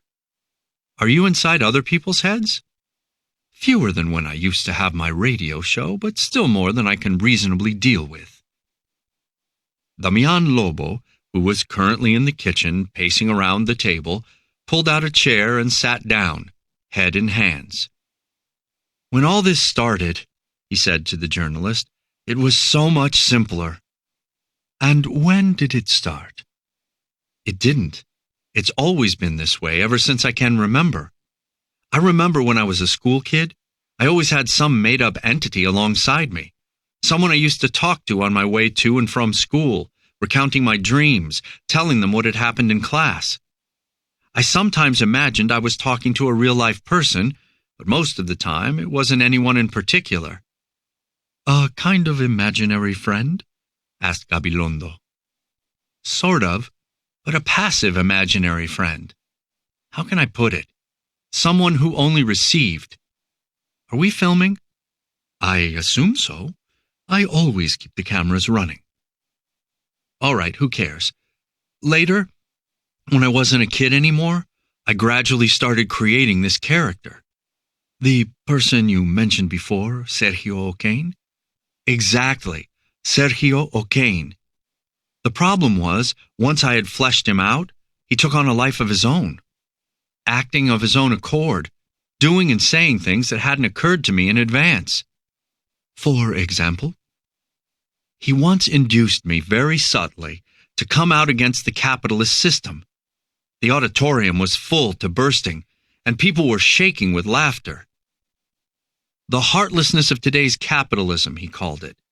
But I'm apolitical, like soccer players." "And how did you get out of it?" "I came out with something ambiguous, something I copied from Cristiano Ronaldo." "I see." "Since then, I've always found O'Kane hard work." "In the same way that voices inside a person's head are hard work?" "What do you mean?" "I once interviewed a schizophrenic on the radio, and I remember he said the same thing. He found the voices in his head exhausting, mainly because they used to order him to do things that were against his principles." "Who said anything about schizophrenia?" Damián cut in, clearly annoyed. "I was telling you about something that happened on my radio show." "Okay, but watch it. You might be Iñaki Gabilondo, but I can get rid of you if I feel like it, just like I got rid of O'Kane." "Nobody talks to me like that," Gabilondo said, and promptly vanished. Damián Lobo went to the computer and typed the word depersonalization into the Google search engine. It meant, according to Wikipedia, an unusual way of looking at oneself, as though that self had become separate from one's life or body. It could be caused by sleep deprivation, drug abuse, or prolonged periods of anxiety. Also known as dissociative disorder, it had the capacity to make the world seem unreal. None of these symptoms seemed to apply to him, so he closed the Wikipedia page and had a look through the specialist paranormal forums. Ghost Butler remained a sensation, more and more so. It was now rare to find a forum in which he wasn't being discussed. He was a star, and people were signing up to the forums in droves to ask him questions. He always kept his answers short, and tried to stick to the kind of enigmatic utterances people expected of spirits. So when someone asked if death had the effect of putting life's worries into perspective, he replied, "It is surprising how popular the Eiffel Tower is." A cascade of comments quickly appeared beneath this, offering a slew of interpretations. Ghost Butler, sitting at the computer in Maria's bedroom, read through them. This was the kind of fame he liked, the kind where the famous person could remain absent. It was completely unlike being on television, especially on public channels, which required you, like the ancient gladiators, to expose yourself to an audience who would condemn you or reprieve you in turn, enthralled to instantaneous, fleeting emotions. He went to point this out to Iñaki Gabilondo, but somehow found it impossible to remove himself to the Canal Plus studio. A reversal seemed to have taken place. It was no longer that he showed up in the interview, but rather that the interview showed up in him. He watched for Gabilondo. He asked him to come. But the journalist took his time, and when finally he did appear, it was as though he had done so of his own volition, not in answer to Damián's call. This is weird, he thought. What's weird? Asked Gabilondo, who had read his mind. Nothing. I was just having a look at how famous I'm becoming on the internet. Outside the internet as well. One can hardly turn on the television now or the radio and not hear mention of Ghost Butler. By the way, what was the Eiffel Tower comment about? Just something that came to me. Something a voice inside your head said? No, I told you it came to me. Fair means, not foul. I don't hear voices. Apart from mine, that is. 13. Ghost Butler's day was spent on edge, in constant half-expectation of Fede's return. With the wife and daughter away, there seemed every chance his routine would change. But in the end, Fede's car pulled into the garage at the normal time. Ghost Butler trotted through to his hiding place and settled down to listen to the sounds in the house. He heard Fede, but he also heard a woman with a shrill voice who was laughing almost constantly. The pair seemed to do a tour of the house, ending at the master bedroom, where, as Damián had expected, Fede immediately tried to undress the woman. It seemed her name was Paula. "Easy, tiger," she said, laughing. "Easy? Why?" "Give me a minute, okay? It's the first time I've been in your house." "You're telling me you don't like it here? Better than doing it on packing crates at the store." "But you sleep with your wife in this bed. What can I say? I don't feel comfortable." "It's a place like any other. What does it matter if my wife does or doesn't sleep here?" "You'd have to not be a complete brute to understand." "I'm a sensitive man. I'm sensitive in my own particular way. I just don't go in for that gushy, stereotypical crap. You have to be weak-minded to buy into all that." "Are you calling me weak-minded, Federico?" "Are you calling me Federico?" "I don't want to call you Fede like your wife does or your mother, like every other woman in your life. I'm pretty stereotypical in that sense as well, hun. What I'd like would be for us to have our very own private language. For you to talk to me in a way you never have to anyone else." "Jalapa se la visterra mare." "Sonni vinilo denala puare." Fede and the woman both began laughing. "Which of the two of us," she said, "do you think could keep that up for the longest?" "You," he said. "Why?" "Because you care more about the way words sound than what they mean." "What I care about is what actions mean. I'm not at all comfortable, for instance, lying down on the bed you sleep in with your wife." "Here we go again." "It must be my weak-mindedness. But you like weak-minded women, don't you, Federico?" "I love it when you turn into a complete airhead." "All men love airheads." "Right on. And that's one stereotype I definitely fit. Go on. Shake that ass for me." "First of all, tell me which side your wife sleeps on." "This one." "Okay, you're going there then. Then I get to feel like I'm fucking you and your wife at the same time." "You're starting to wind me up." "Bondrila mixta culoso repe." "What we're going to do is imagine this is a hotel. Room service and everything." "What if she turns up?" "How's she going to turn up if she's on the other side of the country?" "Some people are able to be in two places at once. In fact, I can feel her presence here. But seriously, let's pause on that. It's turning me on. You said she'd gone to see her sick mother?" "Yes." "Okay, so imagine her mom dying while you and I are lying here, together in her bed, fucking like animals, and she dies at the exact moment we come." Fede burst out laughing, ramping up the sexual tension. Then silence ensued as the pair fell to kissing. Ghost Butler guessed that Paula was an employee at the toy store and was a good deal younger than both Lucia and Fede. It was all too easy imagining their maneuvers. Him on the attack, her fending him off, trying to go back to talking. From what Damián could ascertain, there were intervals of kissing in the bed, followed by the pair disentangling, standing up, and resuming verbal foreplay. Though Ghost Butler's poor diet had undoubtedly resulted in some loss of vitality, he was becoming moderately aroused, though not to the extent that he wanted to masturbate. "All those games turned me on," said Damián, as if he were being interviewed in a television studio, but the studio wasn't there, nor an interviewer, nor an imaginary friend. Nothing at all. He was talking to nothing and to no one, and it continued that way for some time, until, seemingly at random, Iñaki Gabilondo appeared inside his head. "You took your time," exclaimed Ghost Butler. "Like to fill me in?" asked the journalist. "Fede has brought a woman back. I think she works at the toy store with him, and they're going at it like rabbits." "Well, well, I never had you down as a peeping Tom."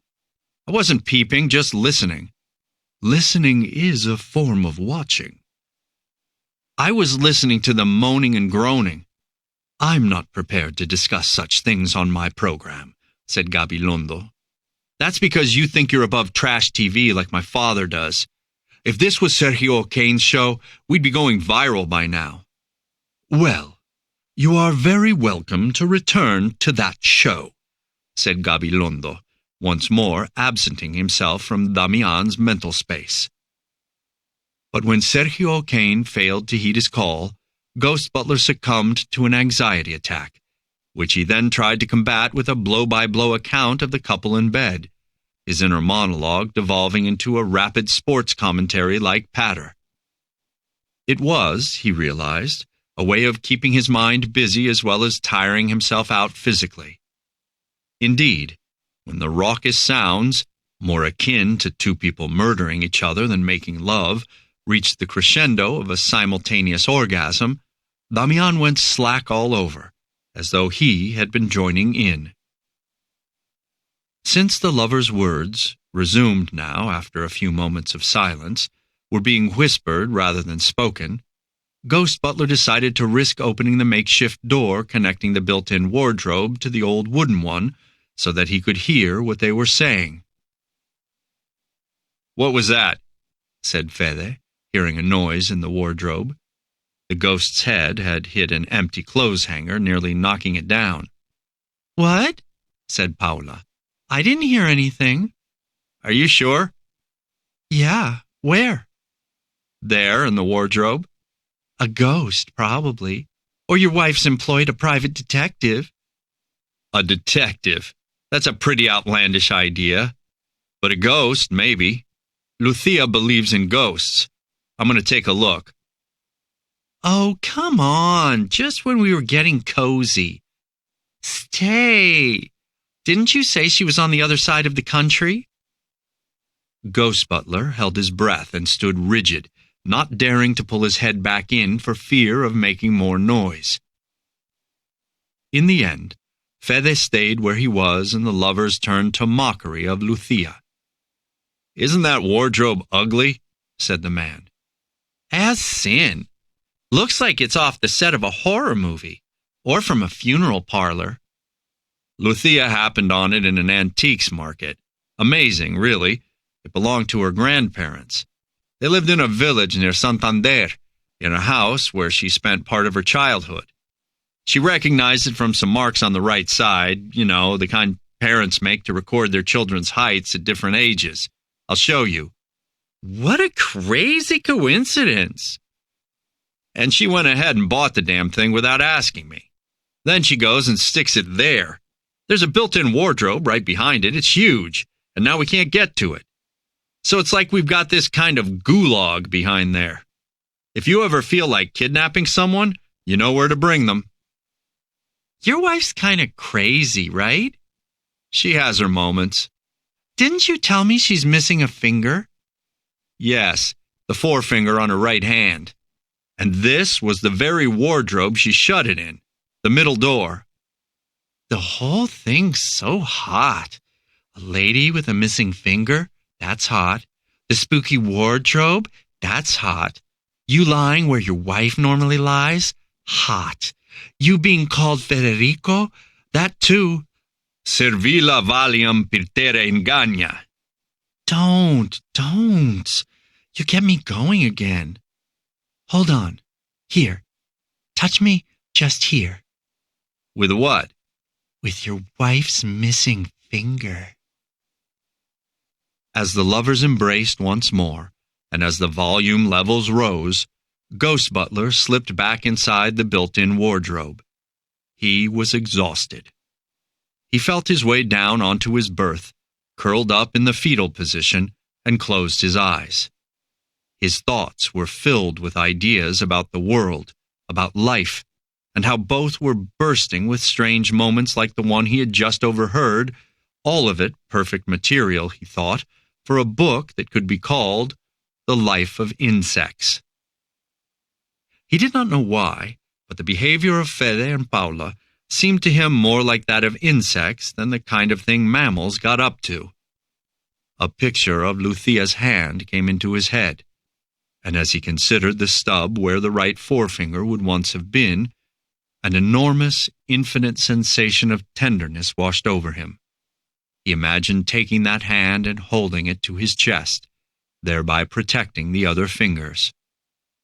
Thinking these things, he was soon asleep. 14. The radio alarm came on at the regular time, and with the usual burst of distressing information. A young couple had died in Alcorcón after their gas heater leaked. The news affected the ghost more than it did the lovers, who, the instant they awoke, immediately began refamiliarizing themselves with each other's bodies, as though each had acquired a new body in the night and they needed to reacquaint themselves. Their explorations went on for 20 minutes, the cries of pain and pleasure combining with complaints from Fede in particular that he was going to be late. The young woman, Paula, got out of the bed a little sleepily and came over to the antique wardrobe, throwing open one of the doors and peering inside, remarking on how surprisingly spacious it was. She must, Damián thought, have had her head right inside the wardrobe as she made some of these remarks, given the way her voice seemed to bounce around the interior as though in a cathedral. She closed the door and called out to Fede that it smelled awful in there. "Like old chicken shit," said Fede, also at a shout from the bathroom. "It was used as a chicken coop at one point." The woman said something in return, which Damián only half heard, about the mental health of her lover's wife, and the noises from outside became those of any regular couple preparing for the day ahead. To mitigate their lateness after lying in bed so long, they skipped breakfast, so Damián heard the garage door slam at about the same time it did on the days the family left together. Ghost Butler gave it a short while, as was his custom, in case anything had been forgotten and someone were to reappear. Then he climbed out of the built-in wardrobe, through the three-part one, and appeared in the bedroom, his movements supple and somewhat undulating, as though he were made of smoke. The room was an appalling mess. The bedspread lay in a heap on the floor. It looked as though the lovers had walked back and forth across it, and the crumpled sheets gave off a chlorine or bleach-like smell, signifying semen, which Damián found disgusting. It was the same in the bathroom, where he found numerous long copper-colored hairs in the sink, presumably Paula's, along with a few smears of toothpaste, like the excrement of some milky white worm. The towels had been used and dumped on the bidet, and whoever had used the toilet last had neglected to flush it. Damián left everything as it was, knowing he needed to remain inconspicuous, and went to Maria's bathroom to wash. Making his way into the kitchen, he found dirty cups and plates strewn across the countertops, and items taken out of the fridge and not put back. He stood surveying the scene, wondering despondently how long he could cope with such untidiness, when he noticed a cell phone charger plugged in by the microwave. One of the lovers must have forgotten it. Looking more closely, he saw it was the same brand as his cell phone. This was interesting. Having weaned himself off the world at large, he was now faced with an opportunity to charge his cell phone and call his sister or father, and thereby establish if they were still alive and if either had reported him missing. He had occasionally felt drawn to picking up the landline phone in the house to contact one of them, but he knew the number would come up on the phone of whomever he did call, and that could be used as evidence against him further down the line. He had avoided going out in the garden for similar reasons. There might be security cameras in the streets of the housing development, or perhaps he'd be photographed by one of the many satellites orbiting the planet. He had come into the house inside a wardrobe, and he could only leave in some similar fashion. Inside a coffin, he thought somberly. In any event, the idea of either quitting the house or being removed from it, which came to him on a semi-regular basis, brought with it a feeling of deep distress. The outside world was alien to him now. His detachment from it was total. And so he went and found his cell phone, plugged it into the forgotten charger, and, after picking half-heartedly at some breakfast, went into Maria's room to surf the net for a while. It turned out that on the paranormal forums his periods of silence were being scrutinized with no less intensity than any comments he had made. "The ghost butler's silences," wrote one forum user, "are filled with voices. Emptinesses are always full," he wrote in reply to this comment, for want of anything better to say. This instigated an immediate deluge of further comments. He soon logged out of that forum, having only wished to check if Lucia might have found some coverage and be online. He was looking up information on anorexia and menstruation when suddenly, while still sitting at Maria's computer, he found himself in Iñaki Gabilondo's television studio. "What are you up to?" the journalist asked.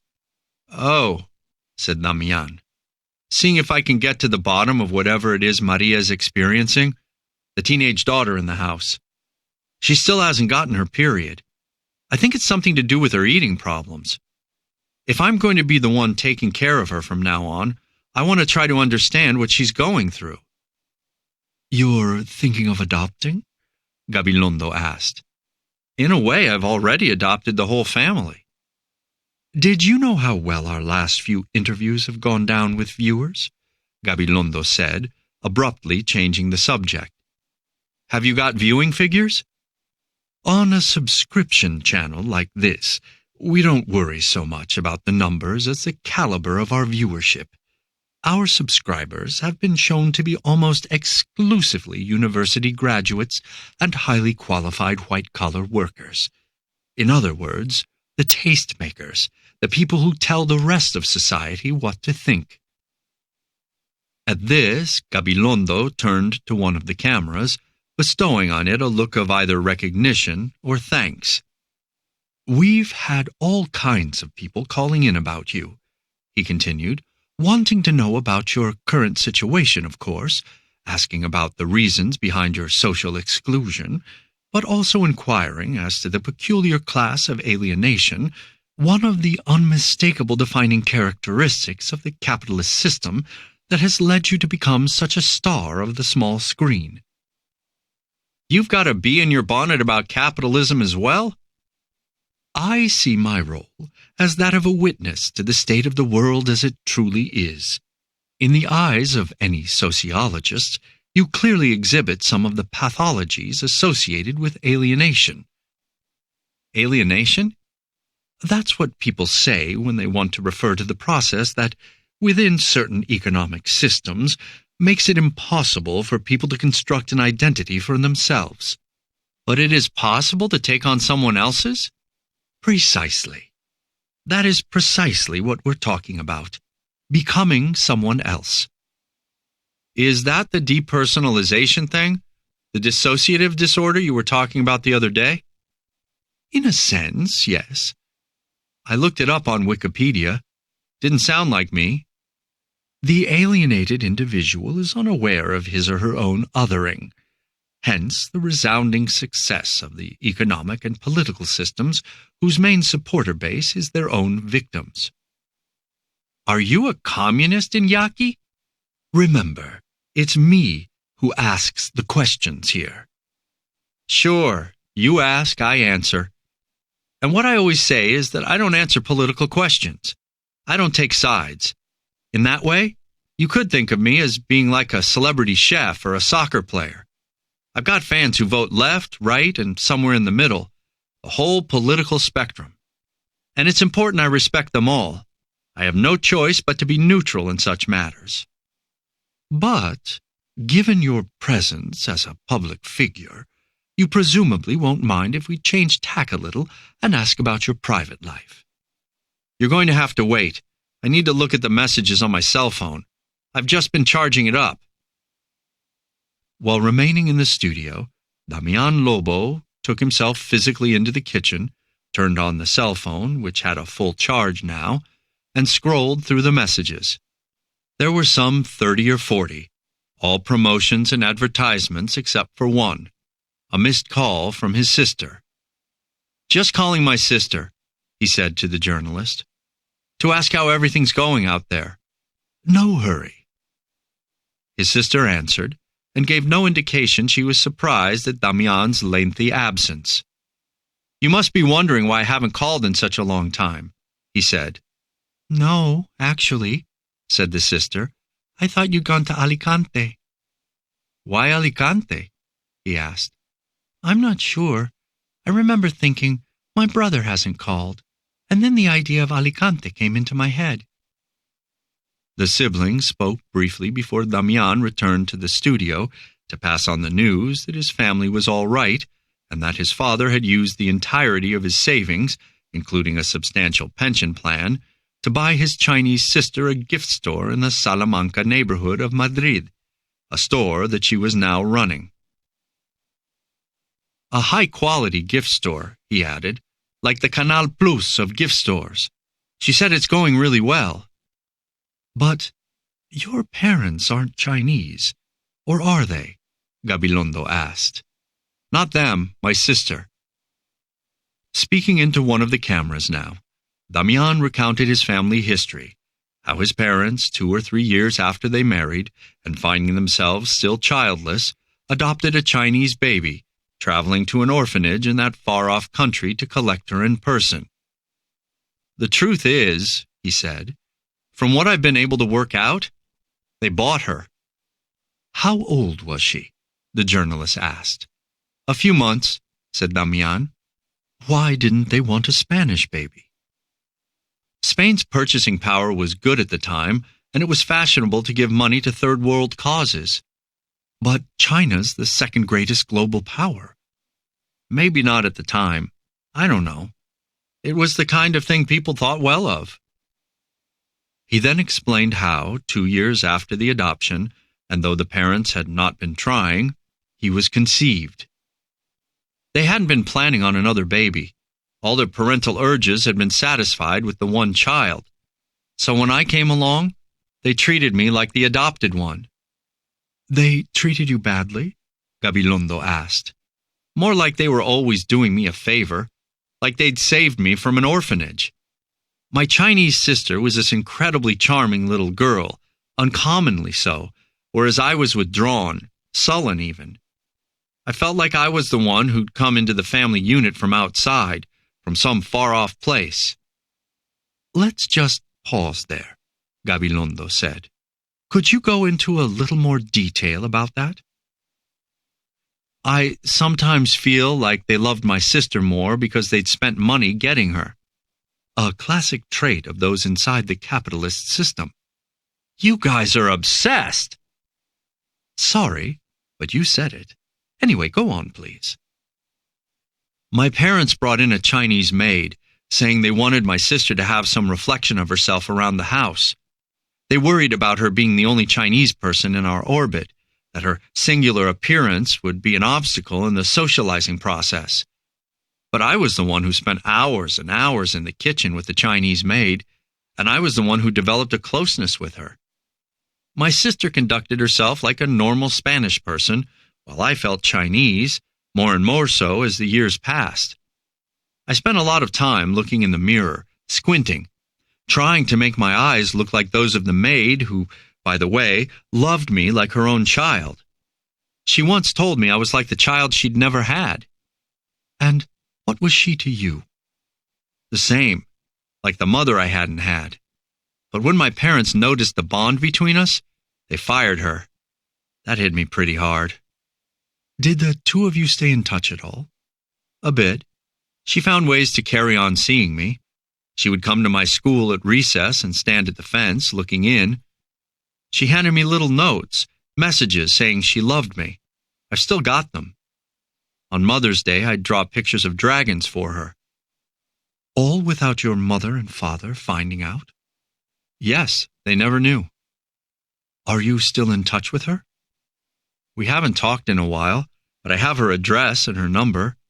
She doesn't work anymore. She's quite old. She lives in a shared house in Usera, quite near to me, and I go visit sometimes. Perhaps we could bring her on the show one day. Perhaps. Are those tears? Are you crying? I find it quite emotional talking about her. What's her name? I, which as it happens, means love. And what's your Chinese sister's name? Desiree, which means beloved. Damián knew tears were great for ratings, even on a subscription channel. But he did what he could to stem them, knowing also that these kinds of viewers prized emotional control over disinhibition, which also explained Gabilondo's decision not to delve into the subject any further. If you'll excuse me, said Damián, getting up from his chair, I've got some things I need to do. Please, said the journalist. 15. Fede, together with his lover, Paula, came back to the house late in the afternoon, and the pair wasted no time in proceeding to the bedroom. As the previous day's amorous games recommenced, like a repeated gymnastics sequence, Damián, lying on his back inside the cave, staring up into the darkness with fingers interlaced behind his neck, experienced a blinding flash inside his head, followed by an overwhelming sense of calm, a combination that told him everything was in order. He immediately passed this on to Gabilondo. There's just been an explosion of light inside my head. You sure you didn't have a stroke? The journalist asked with a smirk. No, not a stroke. The kind of thunderbolt that lights up a dark room, illuminating everything, showing you where the table is, the chairs, the cupboard, everything set out in an unworldly kind of order. The way my brain lit up was exactly like that, and I saw all my ideas finally fall into place. Sounds like a mystical moment, Gabilondo said, still a little ironically, though Damián gave no sign of noticing. Call it what you like. The point is that I have just been shown, without a shadow of a doubt, that I found my place in the world. Your place in the world is inside the built-in wardrobe? The built-in wardrobe, but also this studio. They are both my place, and I can occupy both at the same time, like the way two people can be thinking the same thing at once. Do you think you're a thought? Of course. I'm closer to being a thought than a flesh-and-blood human being. But are Fede and Paula still fucking? The journalist said, cutting Damián off. This took Damián aback. It was more O'Kane style than the kind of question he'd associate with Gabilondo. So your subscription-only viewers like cheap sex too, do they? He asked knowingly. Gabilondo cleared his throat, with the air of a person caught red-handed. For a moment, Damián glimpsed a few flecks of yellow in his eyes. They were just like O'Kane's. Sergio O'Kane's spirit had apparently taken up residence inside the well-respected journalist's body. It's you, Sergio, Damián protested. I see you. But in a different embodiment, said O'Kane. Don't worry about it. Appearances are everything. Damián weighed the situation. He liked the prestige of being interviewed by Gabilondo, but he missed the feeling of popularity that came with being on O'Kane's show. Perhaps his dilemma had in fact been solved. The body of the former invested with the latter's way of thinking. What should I call you now? Sergio Gabilondo or Iñaki O'Kane? Let's go with Iñaki O'Kane. I've always liked my surname more than my first name. But back to what I was saying. Are Fede and Paula still going at it? Fede and Paula had indeed been continuing their gymnastics routine, though they must have just executed the final maneuver, Damián thought, and be lying spent, because it had been absolutely silent in the room for a number of minutes now. Absolute silence, Damián Lobo said to O'Kane, experienced in a place of absolute darkness. Nothing feels more like death. Did you have the sensation of being dead? Exactly that. Then I put my ear to the panel and thought I could hear Fede snoring. And then? Lithe and supple as a ghost, I slipped into the antique wardrobe and, pausing to check all was still quiet, I pushed lightly on the middle door, which gave a slight creak. Again I let a few moments elapse before poking my head out to find the lovers lying naked on the bed. They were in such a deep sleep that I tiptoed daringly over to the bed for a closer look. She had a face that was what you might almost call overstated. Big bulging eyes, big nose, thick lips, Botox possibly, wide forehead. And her body? The same. Large breasts, big hips, tiny about the waist. Pretty attractive, it sounds like. But a rather unrefined sort of attractiveness, not the Canal Plus kind. Iñaki O'Kane must have received a message in his earpiece. Take your time, O'Kane replied, addressing an indeterminate point in the space. That's the good thing about doing a pre-record. It all gets edited later on, so we can always cut things if we want. Damián, meanwhile, took a moment to inspect Fede's features, which, unlike the woman's, were sort of vague. Like they're being erased, he said to himself. The face seemed to him half-formed, embryonic. Nascent eyes, nascent nose, nascent gaping mouth. Something of the fetus floating in the protective fluids of sleep.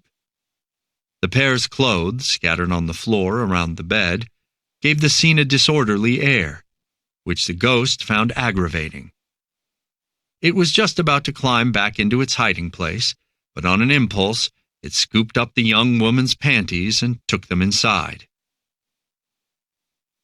When the lovers awoke a couple of hours later, Fede used the phone on the bedside table to order in pizza. When the takeout arrived, they ate it in bed, washed down with a beer each, joking all the while about the situation they found themselves in. "Can you imagine if your wife saw us now?" asked Paula. "She'd be horrified. The house is a mess." "And what would horrify her more? You and me devouring each other, or us eating pizza in bed?" "Oh, the pizza for sure. I told you she's pretty much frigid." "How long has it been since the two of you last fucked?" "Man, not since before the wardrobe came." "You talk about the before and after of that wardrobe arriving like it's the before and after of the birth of Christ." "That's because there was a before and an after. It wasn't that wonderful before, but since then it's been all kinds of shitty. It is all kinds of shitty. Honestly, I've had enough." "Why did you marry her?" "Beats me. A genuine mystery. My parents died when I was young, and hers kind of took me in. It was them I liked being with, more than I ever did her. They gave me the money to set up the store. Then the father, he was the one I got on best with, died, and the mother went to live in Santander, at Lucia's grandparents' house, the place the wardrobe came from." "My parents would love you too," said Paula with a suggestive titter. "They're very loving, and they're both still alive."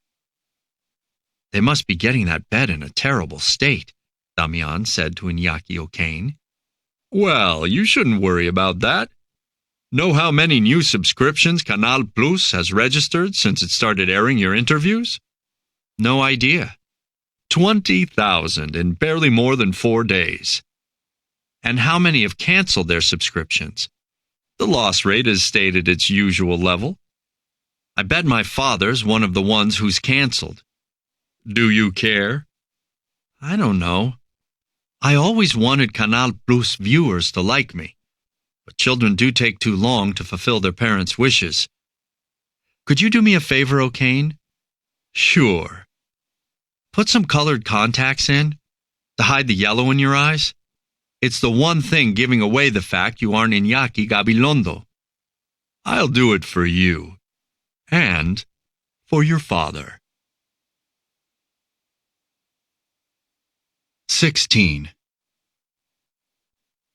After finishing the pizzas and beer, Fede and Paula probably fell asleep in each other's arms, like lovers in the movies, her head on his chest, and their legs entwined like the roots of two adjacent plants. So Damián imagined, as their voices grew quiet, until eventually he could barely make out their words. In view of this, he had no choice but to abandon the built-in wardrobe, taking all the care in the world, and assume a position inside the antique wardrobe. It wasn't easy to arrange himself both comfortably and in such a way that he would be able to slide quickly back into his hiding place if the need arose. When he was finally able to put his ear to the door, Fede was telling Paula the story of how he and Lucia had met. In a hospital, strangely enough. We'd been admitted around the same time, both with wasp stings. We're both allergic. It was pretty serious. We both nearly died. Your throat closes up, you know. There's a point when you can't breathe.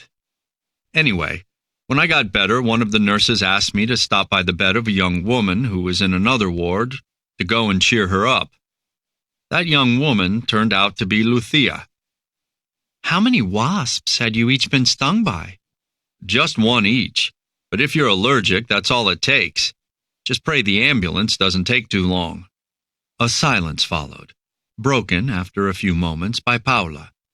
So, all it would take to finish your wife off would be one itsy wasp sting?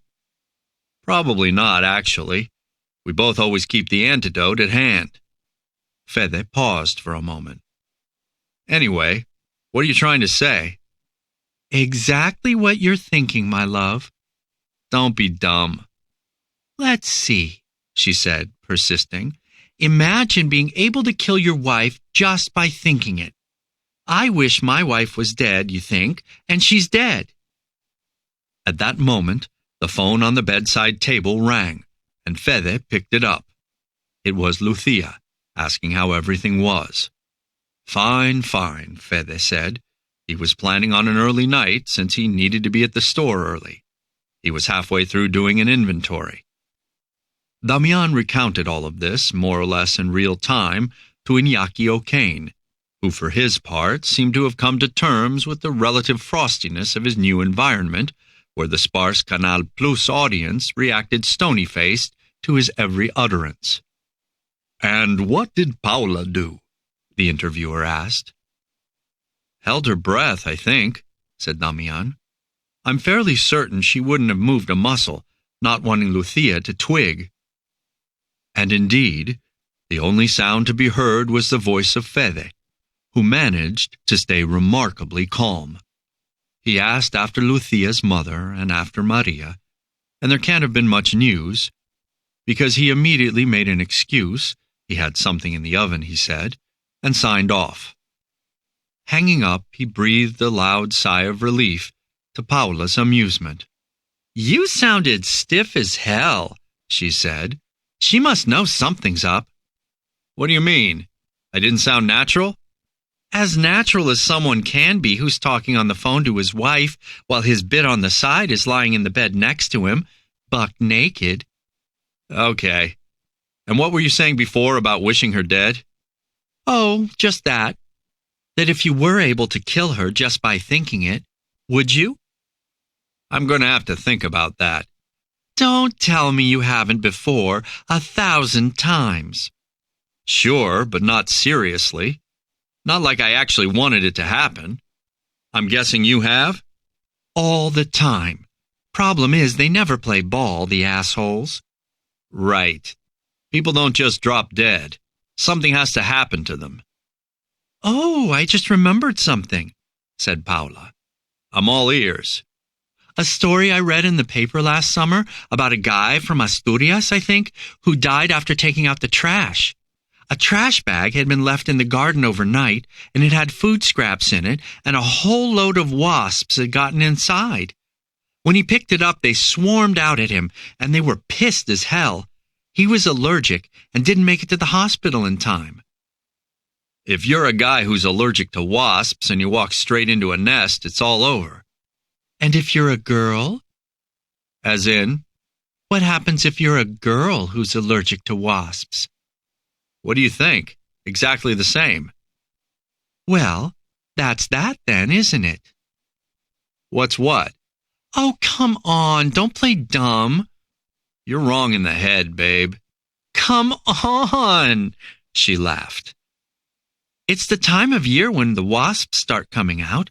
Say the word, and I'll collect a bunch for you. And when I've got, say, 20 or 30, I'll hand them over. You put them inside a trash bag, don't tie it up properly, and then tell Lucia to go take out the trash. It's my job to take out the trash. So tell her you're feeling sick. The pair fell silent for a few moments, and Damián was considering a return to his hiding place when Fede spoke again. Christ, he said. You had me worried for a moment there. I thought you meant it. Well, she said, a whole lot of crimes start like this, as a joke. Just you wait. The wife-murdering wasp idea is in your head now, and it won't go away. I mean, the thoughts occurred to me before, but until you actually talk to someone about something, it doesn't seem real. Hold on. I was joking. You won't catch me going wasp gathering anytime soon. What you need to do is end the relationship. Then what? Sell the toy store and we set up a franchise. What kind of franchise? A Starbucks. Do you know how much it costs to make a cup of coffee and how much they sell them for? Okay. So I'll tell you what we are going to do. Clean the kitchen up a bit. Lucia's been away just 2 days, and you've seen what it's like in there. Then you're going to help me shake the bed out. There are crumbs everywhere. Ha! You feel like cleaning now because the grubby idea of bumping your wife off has gotten inside your head. Damián sensed them getting out of the bed, and he made to withdraw, but then, realizing how hard it would be to move swiftly but silently, he decided to stay put. I can't find my panties, said Paula, her voice seemingly inches from the wardrobe. Is this another joke? No! What did you do with them? What do you mean, what did I do with them? It was you who took them off. They were both quiet a moment as Fede presumably cast about for the panties. I don't get it, he said. I took them off you, and I tossed them over the side of the bed. They've got to be here somewhere. Fine, but I wouldn't want to be around when Lucia finds them. Good thing she's got some exactly the same. What do you mean she's got some exactly the same? You gave those to me as a present. Do you like me and her wearing the same lingerie? Fede was clearly stumped. He said eventually. She bought an identical pair for herself after I bought you these ones. They're from the lingerie store at the mall. Are you sure? Totally. What do you take me for? The voices moved around the space while the pair continued to argue, from which Damián surmised they were still hunting for the panties. It drives me nuts when things go astray like this, said Fede, when there's just no reason for it. Go astray? I don't think so. They've been lost. Going astray is like losing your way. Why'd you call it that? God damn it, I don't know. I'm losing my mind over here. First the wasps, now the panties, plus Lucia calling on the phone. I'm starting to feel pretty weird. Well, come take a look at this. Don't I look good in this old antique mirror? Damián pictured the woman posing in the wardrobe mirror. Then he heard laughter, as though perhaps Fede had come up behind her and was hugging and tickling her at the same time. And indeed, another gymnastics routine followed, with the two returning to bed for a time. When it was over, judging by the quiet that once more enveloped the room, they again fell asleep. Damián strained to listen, and presently picked out Fede's gentle snoring, all too familiar by now. He ducked into the built-in wardrobe, brought out the panties, and, opening the middle door of the antique wardrobe a ways, flung them into the room. "I shouldn't have taken them in the first place," he said to Iñaki O'Kane. "Why did you?" "I don't know. An impulse, I guess. A fetish." The panties sailing through the air must have created a draft, because Fede woke up. "What was that?" he said. "What?" Paula said sleepily. "I don't know. Did you say something?" "I was dreaming away, lover." "We were going to clean the kitchen," he said. "Don't sweat it. I'll get up early tomorrow and do it. When's the woman of the house coming back?" "Not yet." Fede must have gotten out of the bed, because there then came a cry. "Your panties!" "What's up now?" "They're here, look." "But we looked there." "I know." "Well, all I can say is, either you're messing with my head or I'm messing with yours." When the lovers disappeared into the kitchen, Damián Lobo slid out of the antique wardrobe and into his cave where, following this small effort, he found himself bathed in sweat. It felt as though he were dissolving in it, like a bar of soap under a tap. He undressed down to his boxers and lay on his back before patting and prodding his body, pausing and probing at its various regions like someone tuning an instrument. "I'm turning into a faker," he said to himself. Iñaki O'Kane seemed not to be in residence. Running his fingers through his long beard, he was once more put in mind of Robinson Crusoe as depicted in an illustrated volume he remembered from his childhood home. He thought of himself as a shipwreck who'd washed up in that wardrobe, just as Robinson Crusoe had on his island. Perhaps, he thought, he ought to have marked the passing of the days since his shipwreck with notches on the wardrobe panels. He tried to work out how long he had been there, but the days all melded into one, making it impossible. There was no longer any such thing as time. He thought of it as a kind of conditioned reflex from his former life. He then heard Iñaki O'Kane's voice saying that Damián had, in some way, installed himself in eternity. "In eternity?" Damián said, confused. "Well," said O'Kane, "one of the possible versions of eternity." It was late when Fede and Paula came back to the bedroom. Perhaps they had been watching television. One and then the other used the bathroom, to judge by the toing and froing of their voices. "And what about Maria?" Fede said. "Which Maria?" "Which Maria do you think? My daughter." "I don't follow. What about Maria what?" "If Lucia were to die." "Can't leave it alone now, can you?" "It was you who brought it up."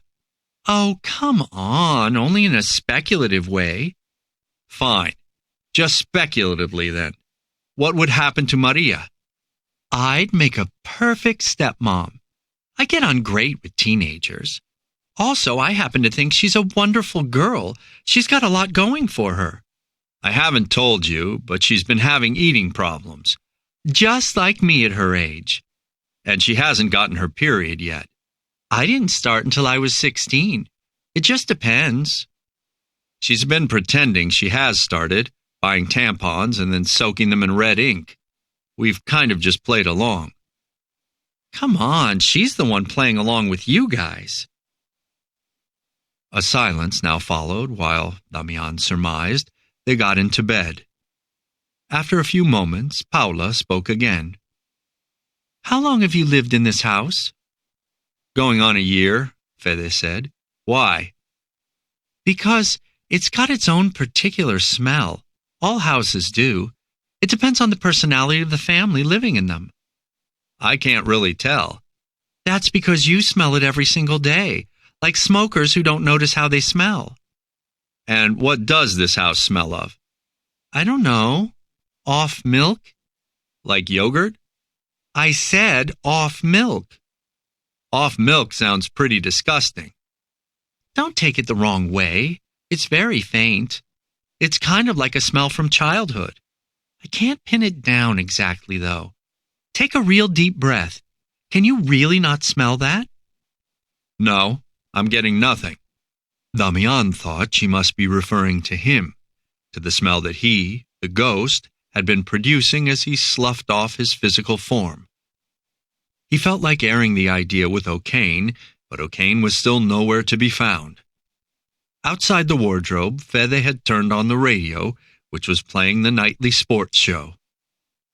Damián was about to go to sleep when some images came into his head that he had seen on the internet while looking up information on late-onset menstruation. On Wikipedia, the fallopian tubes were also referred to as uterine tubes, leading from the ovaries to the womb. At first glance, he'd read this as leading from the ovaries to the tomb, the idea of which made him feel quite uneasy.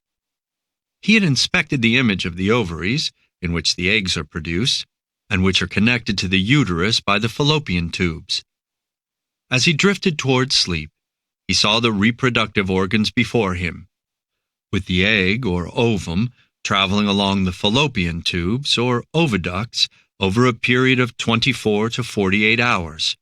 It pauses there, hoping the sperm will come and meet it.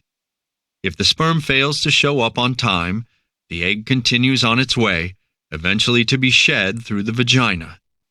At the point when the egg left the woman's body, Damián gave a shudder, but by then, he was already asleep. 17.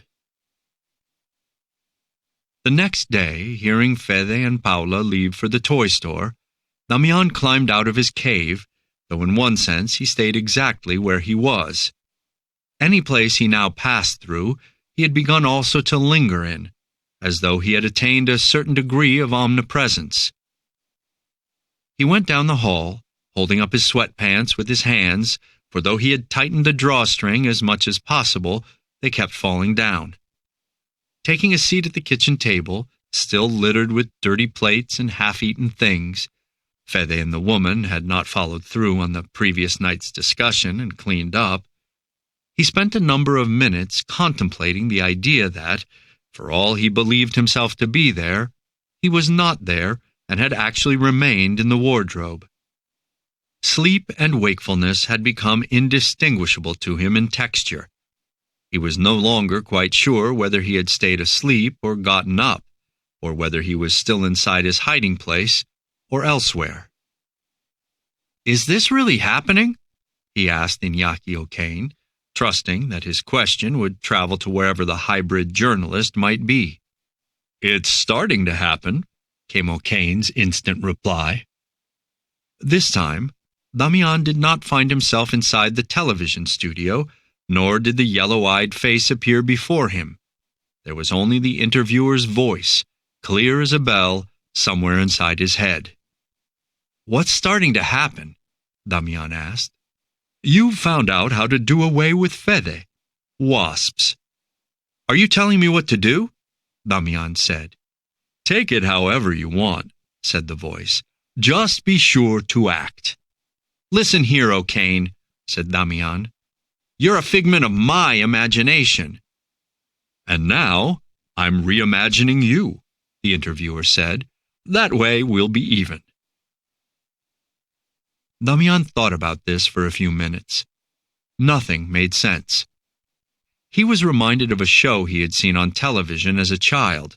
It had featured a run-of-the-mill ventriloquist with a dummy, also entirely run-of-the-mill. The amazing moment had been when they opened their mouths, and it became apparent that the dummy was the ventriloquist, and the ventriloquist his dummy. He made himself a cup of milky tea and went through into Maria's bedroom, turning on the computer and navigating to the forums on paranormal activity. He had received no word from Lucia, but it was noticeable how many of the other forum users had been clamoring for him to weigh in. One of them had posted a message, asking how you were supposed to tell if a house was haunted. "There will be a faint smell of off milk," Damián wrote. He signed out of the forum and typed in the following question: "What do wasps eat?" He learned that their preference was for sugar and protein-based foods, though in fact there was little they refused to eat, hence their willingness to forage in people's trash. An article came up describing how to make a trap using a 2-liter soda bottle. The idea was to cut off the top, just below the neck, then flip the top portion upside down and insert it into the bottle to create a funnel, with the narrow bit pointing downward to the lower part, which you'd previously filled with your chosen bait. The wasps would smell the bait and fly in, but they wouldn't be able to find their way out again. It seemed so easy that he immediately looked up whether someone with an allergy really could die from a single sting. The answer was yes. In under an hour, the victim's ears would swell up, along with the person's throat, tongue, lips, and glottis, causing breathing difficulties and an acute drop in arterial pressure. These were the symptoms one could expect if someone went into anaphylactic shock. He deleted his search history, taking even more care this time than usual, turned off the computer, and went into the garage where, as luck would have it, the family kept multi-packs of bottled water, which they tended to drink instead of tap water. He gathered 5 bottles into his arms, went back to the kitchen, and poured the contents down the sink. Then, following the instructions he had read online, he placed a few slivers of cooked ham in the lower portion of each bottle before creeping out into the garden as stealthily as he was able. He had forgotten neither the prying neighbors nor the satellites with their ultra-long-range cameras. He positioned the traps where he'd be able to see them from the window and then went back inside. The wasps were slower to arrive than expected, but once 1 or 2 had found the bottles, substantial numbers soon followed. Within a half hour, a small, shifting cloud had gathered over each of the traps, and the wasps began finding their way to the scraps of ham. Come midday, some 30 wasps had fallen into the 5 bottles. The challenge now was to transfer the wasps to the trash can in the kitchen. He went online again, where he learned they could be stunned with the use of smoke, and furthermore that it was easy to make a kind of torch using aluminum foil and newspaper. If you made a cone from the aluminum foil and filled it with crumpled pieces of newspaper, then put a match to the pointed part of the cone, the pulp inside the paper would heat up, producing copious amounts of smoke. He worked in the kitchen sink to make any surplus easier to clean up. Just as the internet article had suggested, the aluminum cone became a kind of little smoke barrel. Lighting it, he went around the traps in turn, inverting them and holding the tops over the rising smoke. The wasps were rendered insensate almost as soon as the smoke entered the respective bottles. First their legs, wings, and antennae stopped moving. Then they keeled over.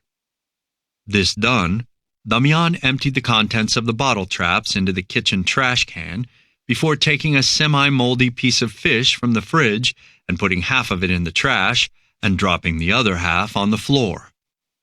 Replacing the lid, he put his ear to the side of the trash can, listening for several minutes with hardened mouth until, one by one, he heard the renewed buzzing of the insects as they began to revive. In spite of appearances, the smoke had indeed only knocked them out, not killed them altogether.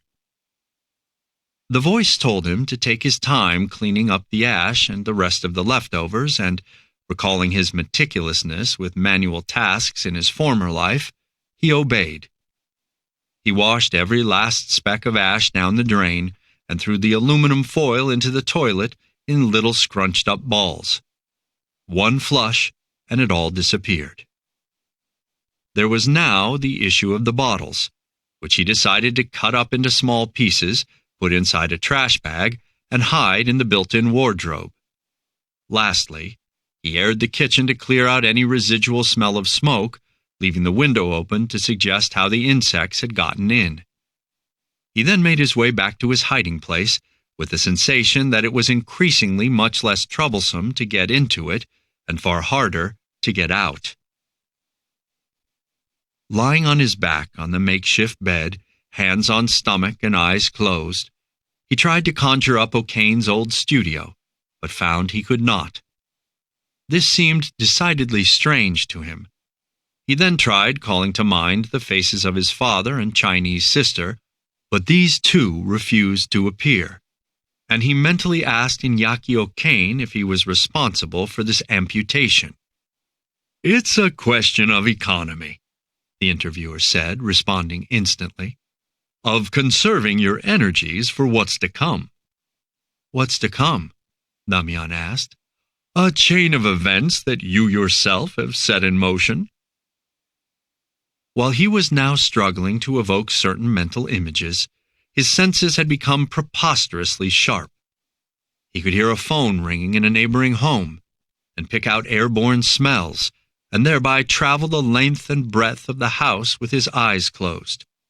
For his whole being to have been honed to such a degree brought about a sensation of quiet euphoria and of safety, which in turn cleared a space for him in the universe, one he'd never had before. As evening fell, Damián heard the familiar rumble and scrape of the garage door and was immediately put on high alert. Peering into the wardrobe darkness, he listened as the car pulled into the garage, as its engine cut out, and then its doors were opened and shut. Fede and Paula had returned together once more, and, far away though they were, he was able to make out their voices quite clearly.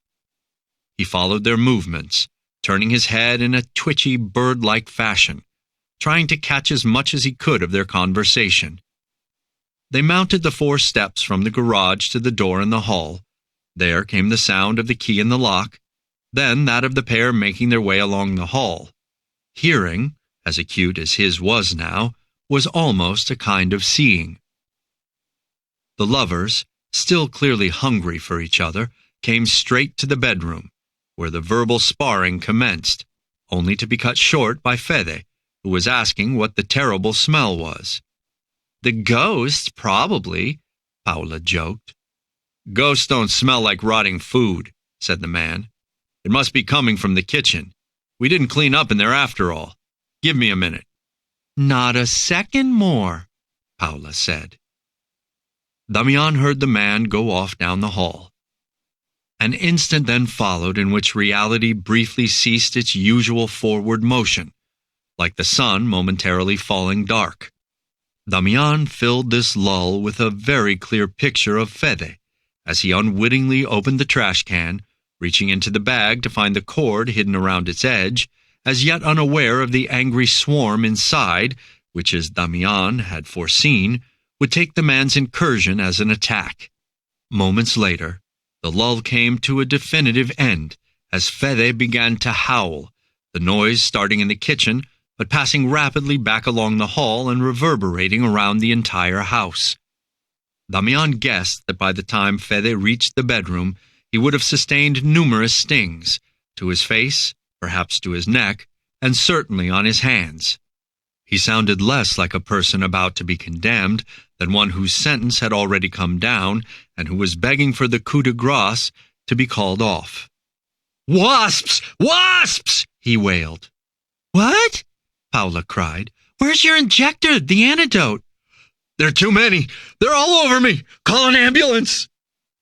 Damián closed his eyes, funneling his entire being down into his auditory sense, and remarkably saw with his ears how Fede, still swiping at the air, launched himself onto the bed, while Paula ran pell-mell around the house, utterly unable to act with anything approximating decisiveness. He also saw her expression as the crazy questions beset her. How How could the fate she had imagined befalling Lucia have happened to Fede? If the police came and saw evidence of nefarious activity, would she be the prime suspect? Should she make a run for it? Or would that only make her more of a suspect?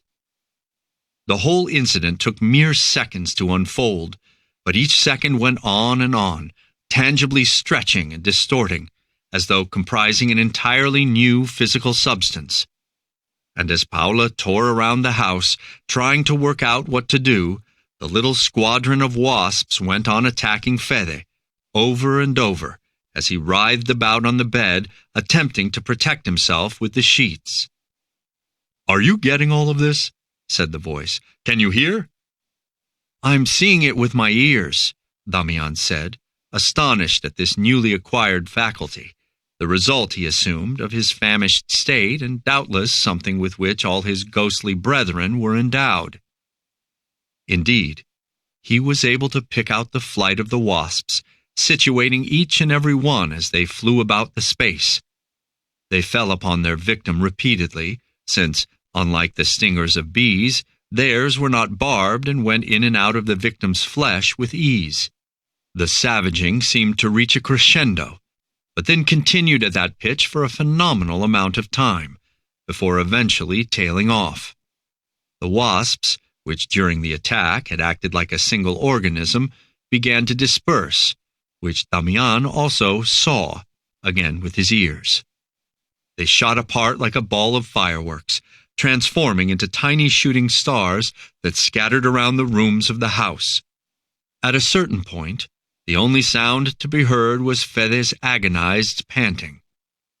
Another lull ensued before the sound of approaching sirens struck up outside, of ambulances and fire trucks, and even perhaps the police, followed by the entrance of a dozen or more people who came rushing into the bedroom. Damián saw the comings and goings of the chaotic army of emergency workers, and saw Paula's manic attempt to explain. She herself, though not in tears, was having trouble breathing, and could hardly get her words out. "We've got to stabilize him," said a man. "Not much left here to stabilize," said a woman. This exchange took place with the two individuals leaving the bedroom, Fede doubtless being taken on a stretcher to the mobile ICU Damián pictured parked out front. "This is the third wasp call we've had," said another man, in all likelihood a firefighter. "It's hardly even summer yet." "When wasps are in flight, winter will bite," came a reply from someone standing very close to the wardrobe. "I've combed the place. No nests," said a third male voice from somewhere by the bedroom door. "But the kitchen window's open, and there were food scraps all over the place. The trash bag was on the floor, and the trash itself had spilled out. There was a moldy bit of fish in there. Most likely they were chowing down on that. Then the poor sucker went to take the trash bag out.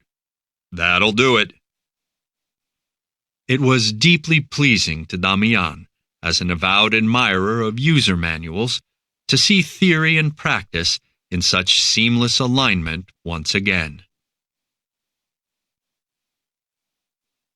18.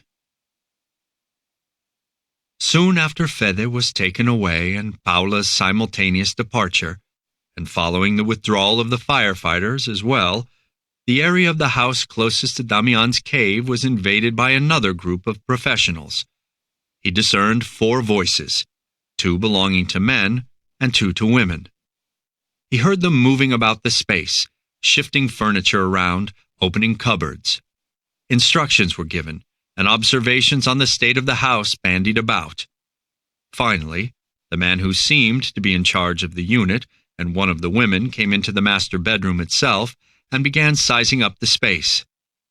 The man opened the antique wardrobe beyond which Damián's hiding place was located and slid some of the clothes on hangers from side to side. "I tell you, this is a nothing job. Nothing to see, nothing to do. Window open, trash can not properly closed, half a moldy fish inside, and some idiot with an allergy rolling around with his lover while his wife's off visiting her sick mom. Pretty despicable, don't you think? Look at the state of this bedroom.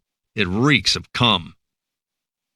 He heard the woman absent-mindedly, as though absorbed in some task, though what precisely Damián could not guess. The man he presumed to be her superior closed the antique wardrobe again before heading over to the door. "We've contacted the wife," said the woman, "and she's on her way back. If you aren't going to order the place sealed, she'll be back here either tonight or in the morning. But look at what she's going to be walking into. I feel for her, personally. At least give me a hand shaking out these sheets." "Have you lost your mind? Come on, let's get out of here. I've still got to fill in the report, and I'm supposed to be going to a meeting at my kid's school." A few minutes later, the quartet was gone, leaving the house in silence. Damián stayed where he was a further half hour, to be on the safe side, before climbing out and doing a tour of the house, mentally totting up all the damage incurred. The place was even more of a mess following the interventions of the police and the firefighters, but by his calculations, he had a good 4 or 5 hours before Lucia and Maria might be back. He started cleaning in the kitchen and worked at a leisurely pace. It had been quite a while now since he'd felt any need to hurry, though he still remembered the sensation. In the same way he could remember the pounds he had lost, which had dropped off his body, disappearing down some invisible drain. A ghost, he said to himself as he began gathering up plates and dishes, has all the time in the world. The word world brought to mind the song his mother used to like, "A Funny Old World," and he began to hum the tune as he loaded the dishwasher. The world, which was still without any adequate comparison, had indeed been a funny old place. And it remained so. In a sense, that was its defining characteristic, though a little less so since Damián had found his place in it. That the place in question should be a built-in wardrobe hidden behind another antique wardrobe made the situation interesting in a purely biological sense. He had become a kind of spider, he thought, occupying some dusty corner and controlling the motions of the universe unseen. He smiled at the idea. He turned on the dishwasher and, still humming to himself, dealt with the pieces of crockery too large to fit in the dishwasher, washing them by hand. The melody, by now a kind of canticle, helped him to think. Given the circumstances, it was altogether possible that a friend or relative might walk in at any moment, coming with the same intention as his, to restore order to the house before mother and daughter returned. All the same, it seemed unlikely. Lucia would place her trust in him, ghost butler, secure perhaps in the knowledge, or even only the intuition, that Fede's death had been his doing, and she would leave him to it. He stopped, closed his eyes, and, scouring pad in his right hand and pan in his left, entered Lucia's head in the same way a hacker gains access to someone else's computer. To Damián, it seemed that, though affected by the episode, she was thankful to have been liberated from her husband.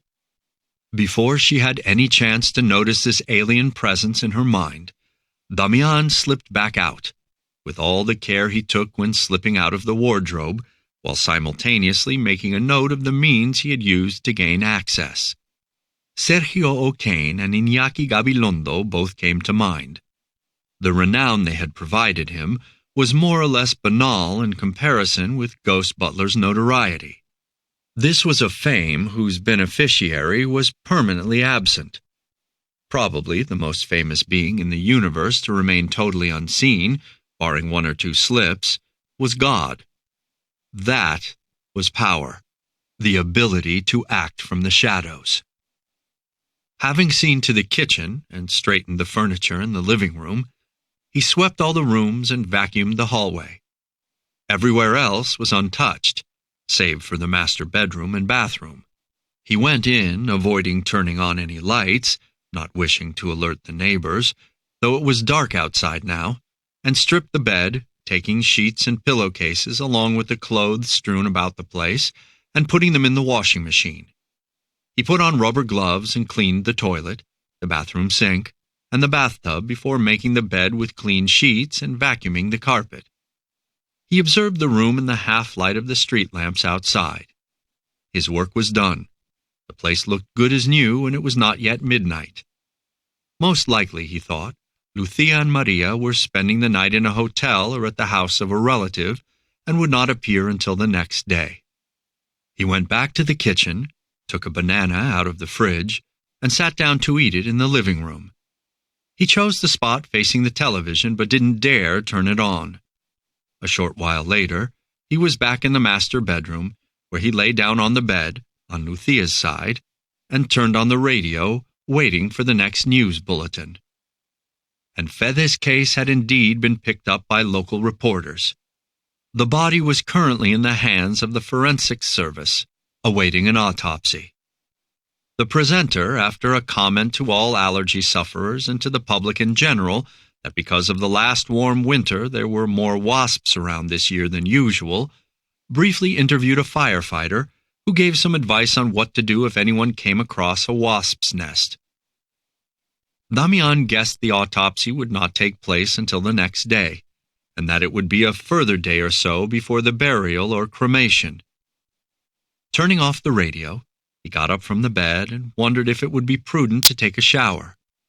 He decided to run the risk, and afterward he gave himself a haircut and a shave, lopping off the castaway beard and flushing the clippings down the toilet.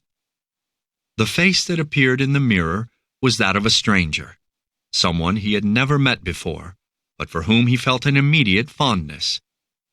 "You and I are going to get along just fine," he said. Having thus cleaned himself up, he opened the middle door to the antique wardrobe, parted the hangers, and stepped through the concealed panel into his den. He fell asleep with knees to chest in the fetal position. Imagining himself not yet born and still in the maternal womb, but with his head already pointed down as though the happy moment were imminent, he repeated those words to himself, "The happy moment." 19. Lucia and the girl came back to the house midway through the next morning. Lucia's mother was with them, and she set up in the guest room. They had spent the night in a hotel or at a relative's house, Damián guessed. He heard them walking around the house, either saying nothing or speaking in very quiet voices indeed, as though at a wake, thought Damián, although nothing here felt particularly wakeful. Lucia's mother spoke a little more loudly at points, when making a practical suggestion or referring to something logistical, but the heavy morgue-like atmosphere soon came down again to crush all conversation. The ghost heard them exclaim at the sparkling cleanliness of the rooms.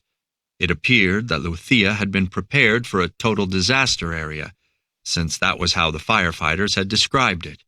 She also mentioned that this information had come to her via some women with whom she worked. "Who is that?" asked her daughter. "It doesn't matter," said the mother, her tone sharp. "You don't know them." Damián heard them enter the bedroom and stop, from what he could tell, in front of the antique wardrobe. "My parents' wardrobe!" cried the grandmother. "Like I told you," Lucia said. "And you're sure it's theirs?" "Definitely. Have a look down here. The marks. Look, those are mine, and those are Jorge's." "Don't you find it a little sinister, honey, having it here?"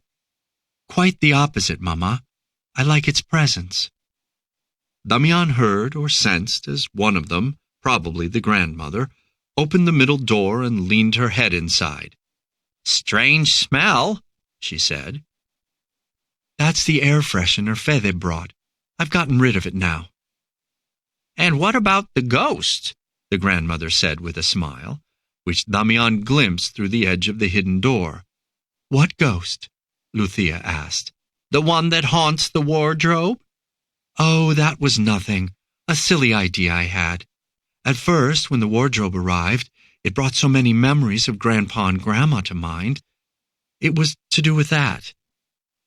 The door to the antique wardrobe closed again, and mother and daughter went away, out of the bedroom and down the hall to the far end of the house. The rest of the day passed uneventfully, though both the doorbell and phone rang almost constantly. People phoning to offer condolences, thought Damián, and the typical callers come to express support for widow and newly orphaned child. And yet, the overwhelming sensation was one of calm. It pervaded every corner of the house, the ghost's refuge included. Lucia got into bed early. Damián listened to her every move from the second she came in and closed the door behind her. By way of the new internal vision that his brain had spontaneously developed, he translated every sound into an image. He saw her as she sat down on the bed, directly in front of the antique wardrobe, and continued watching as she looked at herself for several minutes in the old mirror with its mottling of silver oxide stains. And he continued to see her as she went into the bathroom. He saw her close the door, saw as she sat on the toilet, her gaze distant. He watched as she brushed her teeth, removed her makeup, possibly got undressed, and left her clothes on the side of the bidet, and watched as she put her hair up to avoid getting it wet, and then stepped into the shower. He watched her come back into the bedroom, untuck the sheets, get into the bed, and turn off the light. Listening to the way she breathed, it was clear to him that she was yearning for something. Damián's mind turned to Fede, whose body the family would collect the next day from the forensics service. The autopsy would be complete by now, and the only thing they would have found was the poison administered by the stingers of 30 or so angry wasps. But did Fede's memory not deserve at least a few days' respite? Of course not. Nevertheless, Damián waited a few minutes more, allowing his former life to pass before his eyes, in the same way a drowning person is said to see such a sequence of images. Then, the birth began. He opened the hidden door, climbed into the antique wardrobe, bisecting Lucia's clothes on his way out, as though they were the mucous membranes he had to traverse to reach the ghost life that awaited him. He opened the middle door of the antique wardrobe and heard a moan from Lucia. She was lying on her side, with her legs drawn up. Damián said, "It's me. No need to worry," and stepping out of the tracksuit, he slipped between the sheets behind her, merging with her just as music and lyrics merge.